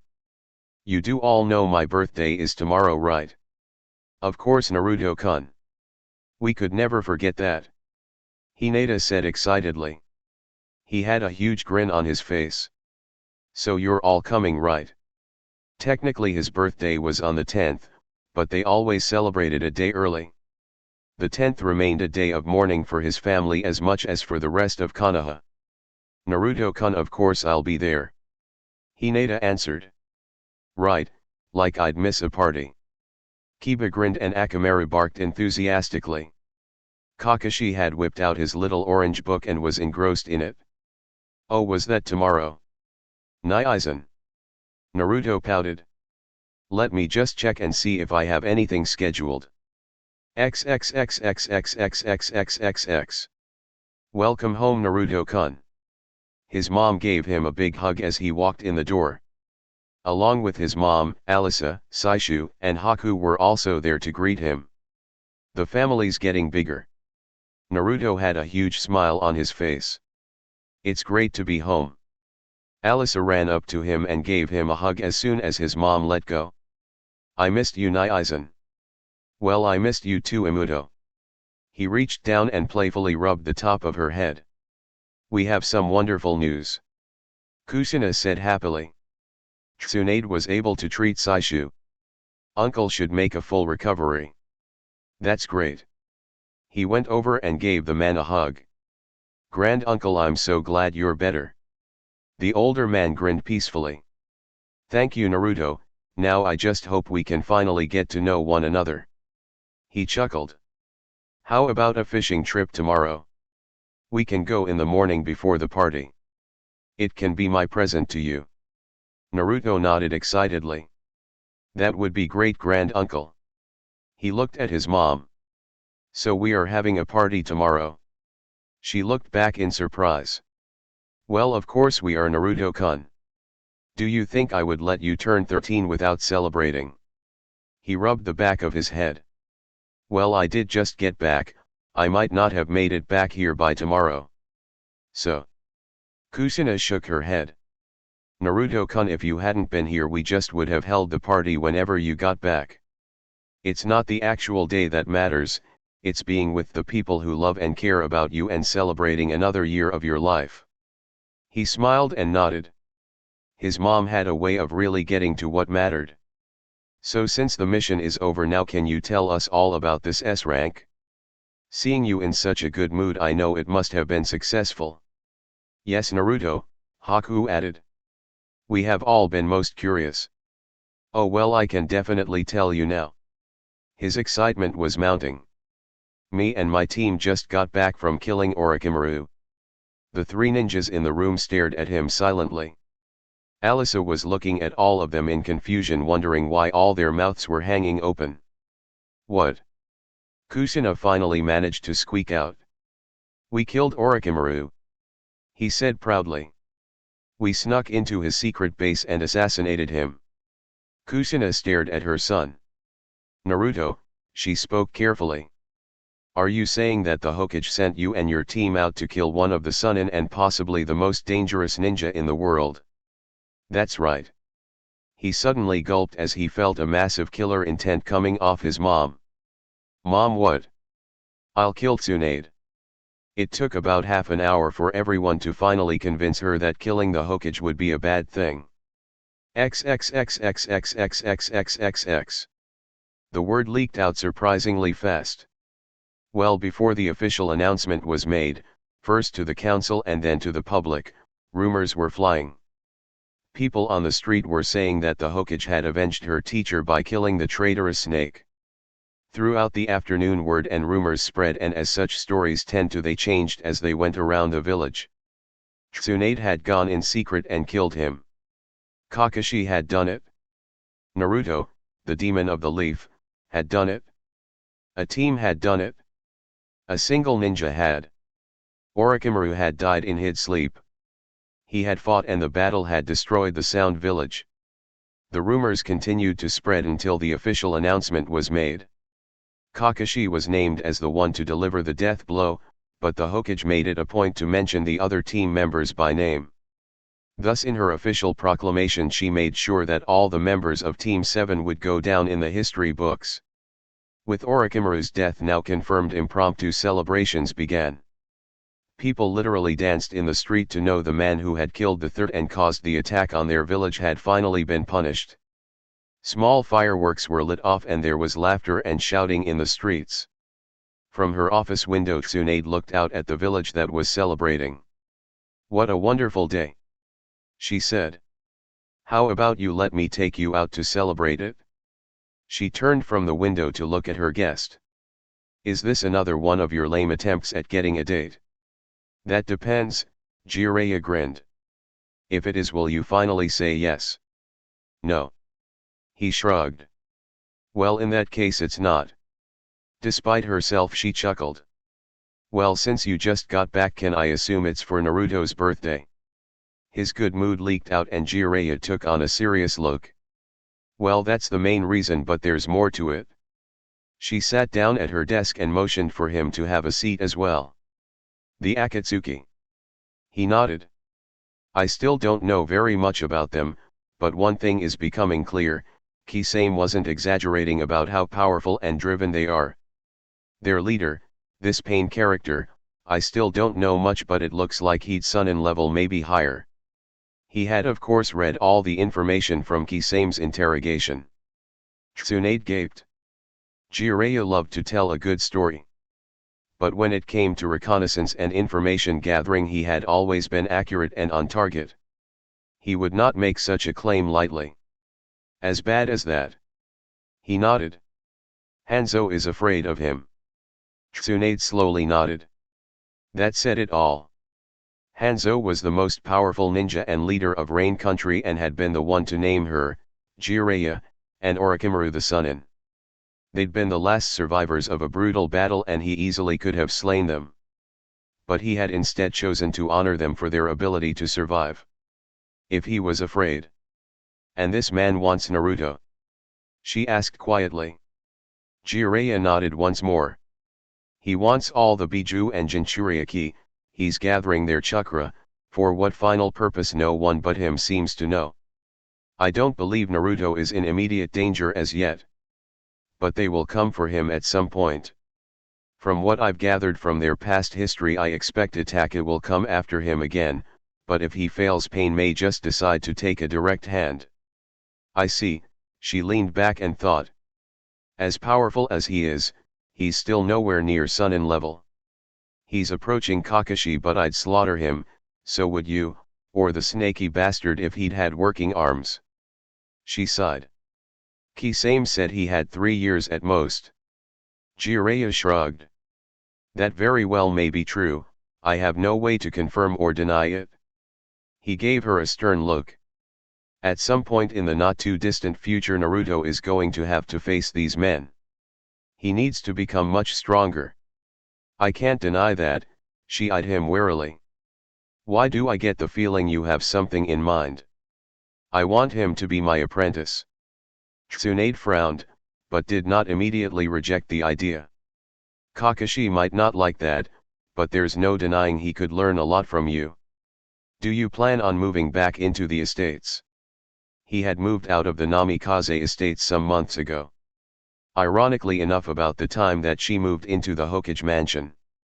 But Jiraiya frowned at her. That's not quite what I have in mind. I mean to be a full-time teacher for him, not just when he's between missions. I also want to show him how to run a spy network and what different countries are like. I want to give him my full knowledge and experience. Minato was like a son to me and I think of that kid as a grandson and as an heir. I want to take him with me for 2.5 years on the road. Tsunade stared at him before giving him a firm answer. No. He frowned. Tsunade. That's Hokage-sama to you. He took a deep breath. She was going to be a hard ass about this. Alright Hokage-sama, the fact is he'll learn more from me as a full-time apprentice than he will if he stays here going out on missions every few days. Oh, and I'll just bet that the very first thing you teach him is how to peek into a lady's bathhouse. I taught him that a long time ago. She snarled and leaned forward. What? He ignored her posture and crossed his arms. This was too important to be scared off. If you're worried about his morals, don't be, he gulped. I'll swear not to do any research for the whole time he's with me. She gawked at him. You are going to quit trying to look at naked girls. While he's with me, yes, I'm willing to do whatever is necessary to have him apprenticed to me. She sat back again and let most of her anger go. The pervert must have been really worried about her godson. I'm sorry Jiraiya, but the answer is still no. If you want to train him you can, but he stays in the village. She smiled. There are plenty of things that he'll learn by going on missions. There are, he agreed. But most of those lessons he already has and the rest won't save him when attack or pain come for him. She frowned. That's what his teammates and fellow Leaf Nins are for. The last time Attacker came after him he was on his own. They got to him in time. He was lucky. Jiraiya said flatly. The next time he might not be as lucky. Oh, but you think he'll be safe with you? Just the two of you hundreds or thousands of miles away. As a matter of fact I do. I can protect him and if I have to I can make us disappear. You know how good I am at that when I want. He'll be much safer with me than being hundreds of miles away on missions. She frowned. The truth was he was safer with Jiraiya than with Kakashi and his squad mates. The problem was, I can't let you take him away for years. He's too important to this village. Besides me, his mother, Hinata, and too many others would miss him too much. Jiraiya quirked an eyebrow. You and others would miss him too much. Is this about making you and Kushina happy or about what's best for him? I don't believe this is best for him. What's best for him would be to stay right here and keep developing as a Jonin. Yes, right up until the Akatsuki decide to pay a visit. Tsunade shook her head. Even if I agreed with you, which I don't, you would never get Kushina to agree to this. He's an adult. I don't need her permission. Tsunade chuckled. Oh, you want to take her boy away for a couple years without her agreement? Go right ahead, I'll send flowers to your funeral. She gave him a stern look. And don't get any stupid ideas about kidnapping him if he agrees. I'll declare you a missing nin and I'll track you down myself. Well, so much for that idea. You aren't doing him a favor by denying him my help. Help him by all means, but he stays here. XXXXXXXXXX. Suzuki sat by his window and listened to the distant echoes of cheers and laughter. Every once in a while a skyride would explode and there would be more cheers drifting in on the wind. Fortunately the Uchiha compound had not followed the rest of the village into idiocy. Orochimaru's death was good news and well received, but Kakashi and Naruto were not beloved figures. Suzuki looked out into the night sky. The curse seal seemed unaffected. So long as he still had that additional power he would not shed a tear for Orochimaru. With him dead and Kabuto gone from the village, life would be easier for him. He watched another sky rocket climb up into the darkness and exploded. He could hear the soft remnants of cheers carried on the wind. They really do love him, even knowing the truth. Fools. XXXXXXXXXX. Early the next morning Saishu had taken him to a small pond only about 5 miles from the walls of Konoha. Saishu supplied the rods, the bait, the tackle box and a bucket to hold what they caught. They didn't have a boat, so the two of them simply walked out into the middle of the water and fished from there. "Granduncle, how did you find this place?" Saishu smiled. "Oh, it wasn't hard, Naruto. There are plenty of places to fish around here. Fire Country is full of lakes and streams. I honestly can't believe Kuki never brought you here or somewhere like here to fish." Naruto stared at his granduncle. "Kuki?" Saishu smiled. "That was your mother's nickname growing up. She used to be a real tomboy, always trying to get attention and always wanting to fight with her brothers. She was a troublemaker and used to play pranks on everyone." Naruto stared at him. "My mother did that? I don't believe you. Mom would never be like that." He spoke with conviction. Saishu laughed at the boy. "Naruto, you forget, you've only known her as an adult and as a mother, of course. Near all my memories of her are as a child and a young adult. She was very different before meeting your father and having you." Naruto tried to imagine his mom pulling pranks or causing trouble. He couldn't imagine it. "Granduncle, do you have any stories about my mom when she was growing up?" He laughed. "Tons of them. Let me tell you about the time she got caught spray painting the statue of our clan's founder. You see." Naruto spent the next few hours listening to stories about his mom's hellion days and pulling in a few fish. "My mother never did that." Saishu had a belly laugh, not just from the memory but from the look of horror on Naruto's face. "Yes, she did. She gave him a chocolate bar that was really a laxative." "Yes. And she did it right before he was supposed to go on a mission." "Oh, Urusei was furious with her." Saishu checked his watch. He then looked at the bucket that was more than half full of fish. He nodded happily. "Come on, Naruto, time for us to get back." "No way. I want to hear some more stories. Later, I promise, but you don't want to be late for your own birthday party, do you?" XXXXXXXXXXX. Naruto's 13th birthday party was the largest one yet. Along with inviting all his friends and former classmates, Kushina had also invited Gabriella and all of the Suna hostages to attend. This was mostly done for Alice's sake, as she could play with them without worrying what some parents might think. This also allowed Temari to come with Shikamaru. When asked, they were not a couple, but they danced only with each other and were hardly ever apart.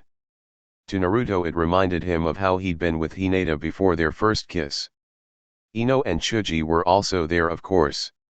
Chuji seemed to accept Temari, though he lacked any enthusiasm. Ino deliberately refused to speak with the girl or with Shikamaru when she was standing next to him. Given what Ino had lost, Naruto had gotten permission from Hinata to have one dance with her. This seemed to make her happy without upsetting Hinata. Up until the end of the dance, when Ino had given him a light kiss on the cheek before he could react. Ino had then wisely fled before Hinata could strangle her.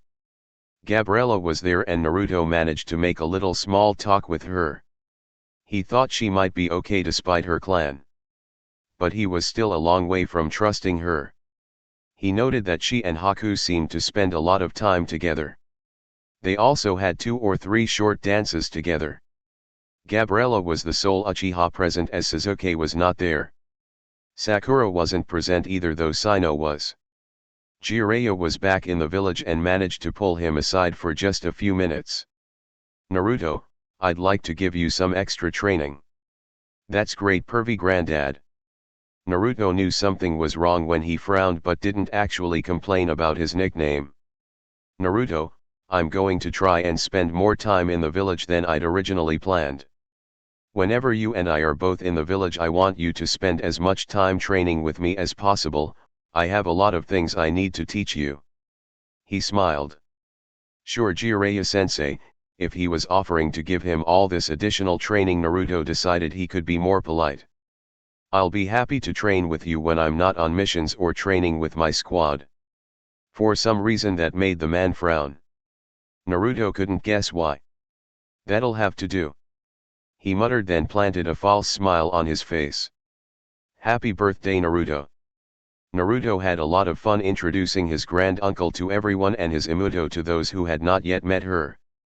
The better part of the evening was spent dancing with Hinata. That was the highlight of the evening, surpassing even the presents or the cake. Being with her on the crowded dance floor made him very happy. Having so many people to celebrate with was also a joy to him. For once Kakashi was not the last person to arrive, that honor went to his godmother. And as soon as she came in through the door, she had gathered up him, Kakashi, Kushina, and Jiraiya. She herded them all to the study so they could talk. XXXXXXXXXX. Bone and ash. That was all that was left now. Kabuto sank to his knees in the blackened room. He stared at the charred remains of the most amazing man he'd ever met. He had once called Sasori master and pretended to have loyalty to the 3rd and 5th Hokages. But in his mind only Lord Orochimaru had ever deserved his real loyalty. He reached out and took a handful of ashes. "Orochimaru-sama, you were almost a god walking this earth. You had great power and wisdom. Truly you were deserving of the titles Sunin and Odokage. Men feared and obeyed you, and you were mighty. And what are you now? A handful of ash and a memory, nothing more." Had there been an actual body, he could have absorbed some of it into himself, perhaps saving a little of Orochimaru's legacy. But he could not absorb DNA from ash and scorched bone. He dumped the ashes back to the floor. He stood up and began to leave.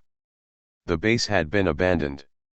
The moment it was confirmed that Orochimaru was dead, a power struggle had begun. 4 or 5 different sound ninjas were fighting it out to become Odokage. The sound village was descending into civil war. The greatness that Lord Orochimaru had created was being lost by petty small-minded men who just saw a prize to be won. He found such small-mindedness disgusting. He was leaving sound. Whoever wound up as the next Odokage was unimportant to him. With Orochimaru gone, he had no loyalty at all to the village hidden in the sound. The question was where to go to now? He could remain on his own and live as a missing nin. He was smart and strong enough to survive. But he liked being close to a source of great power. He nodded to himself, making a choice. Sasori still believed him to be his servant. He was blithely unaware that his mind control jutsu had been broken by Orochimaru. He would return to Sasori and the Akatsuki. But he would keep an eye out for things and follow his own path in time. XXXXXXXXXXX. What's going on, Tsunade? Kushina asked. Yes, Jiraiya looked at her suspiciously. What are you up to? She smiled. The reason I was late is because I was busy having a number of private one-on-one meetings with some of the leaders of the council. I wanted to sound them out about something, and happily with one exception they all agreed. Agreed to what? For some reason Jiraiya thought he wouldn't like it. She smiled at Naruto. I've brought you another wonderful birthday present, Naruto-kun. Naruto grinned. Well, whatever it is, it couldn't top the Shoda's necklace. Her excitement seemed to mount. Well, no, but it might come close. She swept him up into a hug. Do you remember when I gave you that necklace that I promised to help you reach your dream? Sure, godmother. Well, Naruto-kun, I've taken a very big step towards that. Sometime before this year ends I am going to officially name you as my eventual successor. XXXXXXXXXXX. You wanted to see me, uncle? Sasuke asked as he stepped into Ryuki's study. Ryuki nodded wearily. Yes, I did, Sasuke. You know that though I am now clan head that you remain heir? Despite my daughter's wonderful improvement you remain the future of this clan. Sasuke nodded proudly. Of course, uncle, I appreciate how you went out of your way to assure me of that. Well, nephew, I just came home from a long and painful meeting with the Hokage. You should know the disaster which is now coming. Lady Tsunade intends to name Namikaze Naruto her successor, and I have no doubt the council will agree. But she can't do that. Naruto's a demon. If he becomes Hokage, then. The possibilities were too horrible to imagine. Then Konoha will be in dire danger. He let out a sigh. Unfortunately, there is nothing we can do. But we have to stop this. Naruto cannot be allowed to rule this village. It is the will of the Hokage and she has the support of the council who now see him as a hero rather than a threat. That doesn't matter. Sasuke declared. We can stop him. Ryuki eyed him with worry. How exactly? Sasuke's voice dropped to a whisper. We can kill him. No. Ryuki said sharply. Absolutely not. He is the heir of the Namikaze clan and under the protection of the Hokage and the Hyuga clan. If we were to assassinate him we would surely be found out and that would mean a civil war. A civil war that would likely end in extermination. But. Sasuke, I forbid you to even mention this again. Do you understand? So we're going to do nothing? We're going to just sit back and wait for the apocalypse. Sasuke was angry and desperate. Was he really the only one who could see the village was doomed if Konoha fell into Naruto's hands? I never said that we would do nothing. We will not, however, take any rash actions that could destroy the clan. Even if she does name him and it is approved by the council, it will still be many years before she is ready to retire. In that time we will work on her and on the other council members to make them see reason. That will never work. She's his freaking godmother. She'll never change her mind, and once she has him installed as successor the council will never have the guts to so offend the Hokage as to rescind her decree. It is still a better course of action than what you suggest. Well, it's certainly easier and safer. Enough, Sasuke. Ryuki shook his head wearily. I spent most of an hour arguing with Tsunade. I don't want to argue with you. I only told you this as I did not want you taken by surprise when it is announced. Now please leave me, and remember I forbid you to mention your wish to anyone. He bowed formally. Yes, uncle. He left the study. As he went back home from his uncle's house he had already made his decision. This has gone far enough. I will not just stand by as he comes just a step away from being Hokage. I'm going to kill you, Naruto, even if I have to die too. Chapter 50, Everything Changes Part 1. It was October 10th, the 13th anniversary of the Kyuubi's defeat. This was also the day the Yondaime had died, Naruto had been born, and the Kyuubi had been implanted within him. And now, exactly 13 years later, this would be the day that the Kyuubi died. It was well before dawn. Sasuke was dressed and ready. He had made his choice. Really, he'd made it years ago and never once thought about changing it. Uchiha Sasuke was actually very intelligent and hard-working and quite deserving of the title, genius. Unfortunately, one thing he had never been was very introspective. He preferred to look out at the world and at others rather than inward. He saw himself as strong-willed and committed, not blindly stubborn. Once a choice was made, he stuck with it no matter what. He could never admit, even to himself, that he might be wrong. No, the great, the heroic, Uchiha Sasuke could never ever be wrong, because that would make him too human and ordinary. In his own eyes he was special, with a special duty that no one else could possibly carry out. He saw himself as a tragic but heroic figure, doomed to sacrifice himself for the greater good. He nodded, that felt right, he would do what he had to, no matter what. Well before the sun's arrival he leapt out of his window and hurried out of the Uchiha complex. Taped to the back of his door was a letter addressed to his mother. XXXXXXXXXXX. She heard a gentle rapping on her window. Slowly Sakura opened her eyes. She gasped to see there was a figure at her window and very nearly cried out. Instead she threw on a robe and opened up her bedroom window. Sasuke, what are you doing here? Do you know what time it is? Sakura, I need you. His voice was low but shaking with emotion. She saw more feeling in his face than she could ever remember. I need you to come with me right now. Now. But Sasuke, it's... He reached out and put his fingers to her lips, silencing her argument. Sakura, please, I need you. She stared at him, and slowly nodded. All right, give me a couple minutes to get dressed. Her parents would be angry with her, but if Sasuke-kun needed her she had to go. XXXXXXXXXX. Dressed in her normal red and white outfit she accompanied her boyfriend to training ground 25. Today was a day of mourning, there would be no business or ninja training today. They were likely to be the only ones here for the rest of the day. As he had led her there he had not said a word. Something was definitely wrong, though knowing him she doubted he would ever admit it. They got to the training ground as the sky was just beginning to lighten. They came to a halt and Sasuke stood there looking at her. The sad and empty look in his eyes made her worry. Sasuke-kun, what's wrong? Approaching her he touched her cheek with a single hand. Sakura-chan, do you remember the dance at Ino's graduation party? Of course, who could ever forget Hinata knocking down Ino and making out with Naruto? He shut his eyes and shook his head. I was thinking about something else.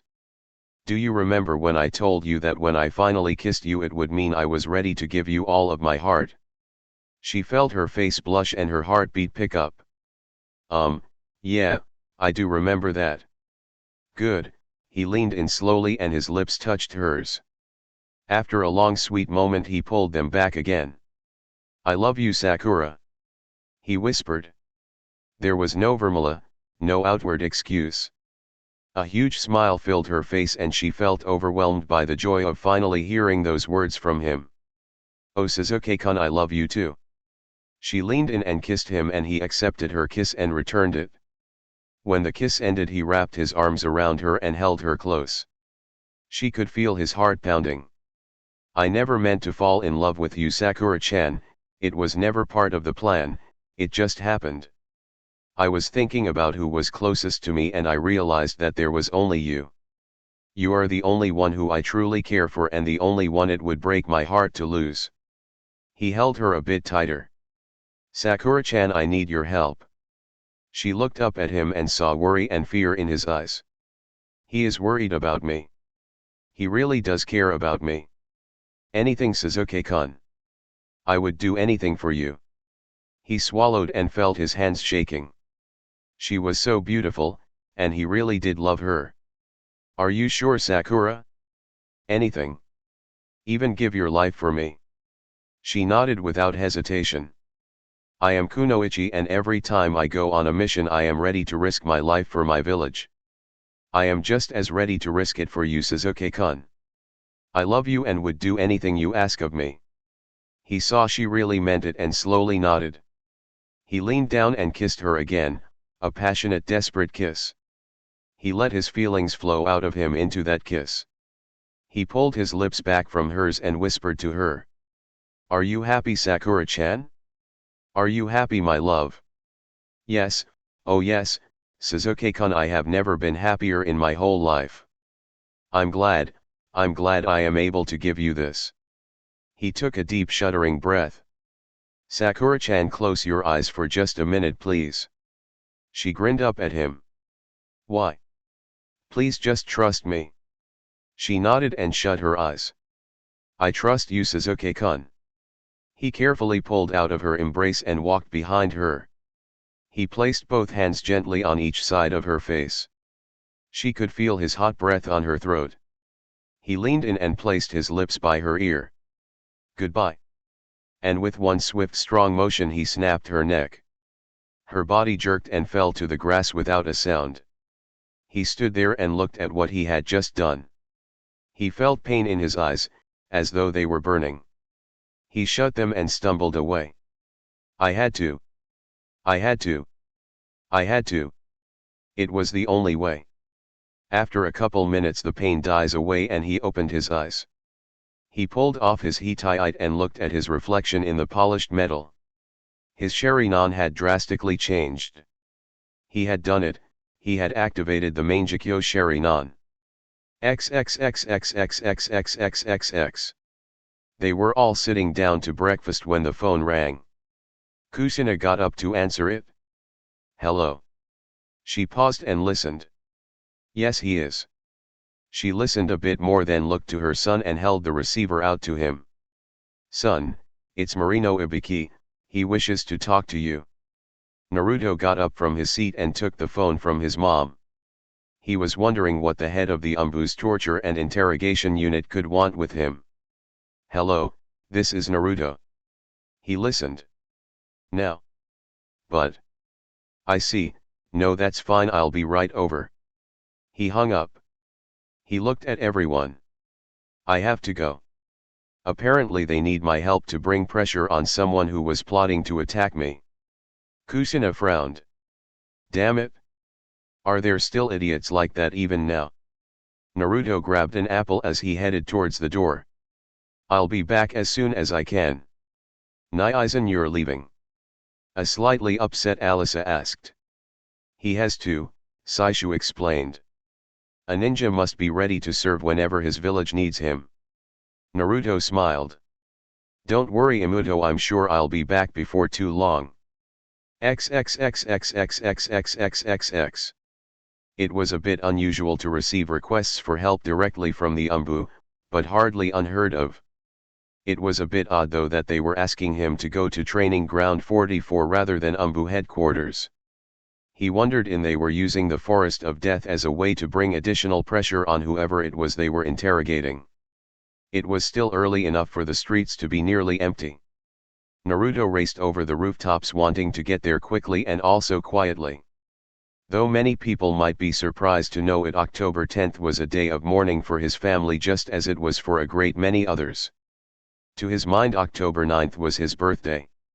October 10th was the anniversary of his father's death. He and his mother would make an offering in his memory in the family chapel. Later his mother would go to the cemetery and place a single rose upon his grave. Naruto did this on other days, but not on the 10th of October. He hoped that whatever his part was it would be over quickly and he would soon be home again. No matter how things had changed, he would prefer for people to not really notice him on this day. XXXXXXXXXX. Ibiki was alone waiting for him just outside the main entrance to training ground 44. Naruto landed about 20 yards away facing him and eyeing him warily. Thank you for coming so promptly. We have some things to discuss. A gruff voice said. Naruto nodded. We sure do. Why don't you drop the henge first though, Sasuke? Ibiki looked at him and smirked before disappearing in a puff of smoke. Sasuke stood there in his normal dark blue jacket and khaki shorts. Naruto noticed his eyes were red. Not bad Naruto, how'd you know? I can read your chakra signature. His hand drifted to his belt but he did not press the send button on his radio communicator. If he called in his mom the clans would automatically get involved. He didn't want to drag everybody into this if it was just another stupid challenge from Sasuke. The dark-haired boy nodded. I would have shown you who I was anyway, but it's good that you figured it out. This is the way it should be Naruto, you and me face to face. I don't really want to ambush you, I want to beat you down in a straight fight. Naruto sighed. So is that what this is? One more stupid challenge? He shook his head. We're not academy students anymore, Sasuke. We're ninjas of Konohagakure. Don't you think it's time to put an end to childish fights? I couldn't agree with you more, Naruto. Let's bring all our fighting to final end, here and now. Well, that sounds a bit ominous. His finger switched his radio to send. So Sasuke, just why have you brought me here to the forest of death? Sasuke smiled. That won't help. Huh. From behind his back, Sasuke took out a device about the size of a brick with a couple of antennas sticking out of it. I have a short-range jammer. Your whore of a mother won't be saving you. Naruto glared at the boy and clenched his fists. Sasuke's smile widened as he felt a wave of killer intent coming at him. What did you just say, you Uchiha bastard? I said that filthy red-headed foreign whore isn't going to save you. You're going to die here, monster. I've read all the secret files on you. I know all about your red chakra and your healing ability and about all the people who protect you, including the Hokage. But none of that is going to save you. Against the power of my Sharingan you are helpless. I've faced the Sharingan before, team. I've sparred against Kakashi at least a dozen times while he was using it. He slowly and deliberately pulled out his katana. If you're serious about this, bastard, then I really will kill you, even with your Sharingan. You've never faced this power before. Sasuke sounded smug and secure. I don't have an ordinary Sharingan. What I possess is the Sharingan's final and ultimate form, the Mangekyo Sharingan. Naruto snarled. I don't give a damn if it's the double super secret Sharingan. You've never been a match for me, Sasuke, and you never will be. Sasuke activated his curse seal and let all of its power flow into him. He was finally ready. If you really believe that, monster, then come prove it.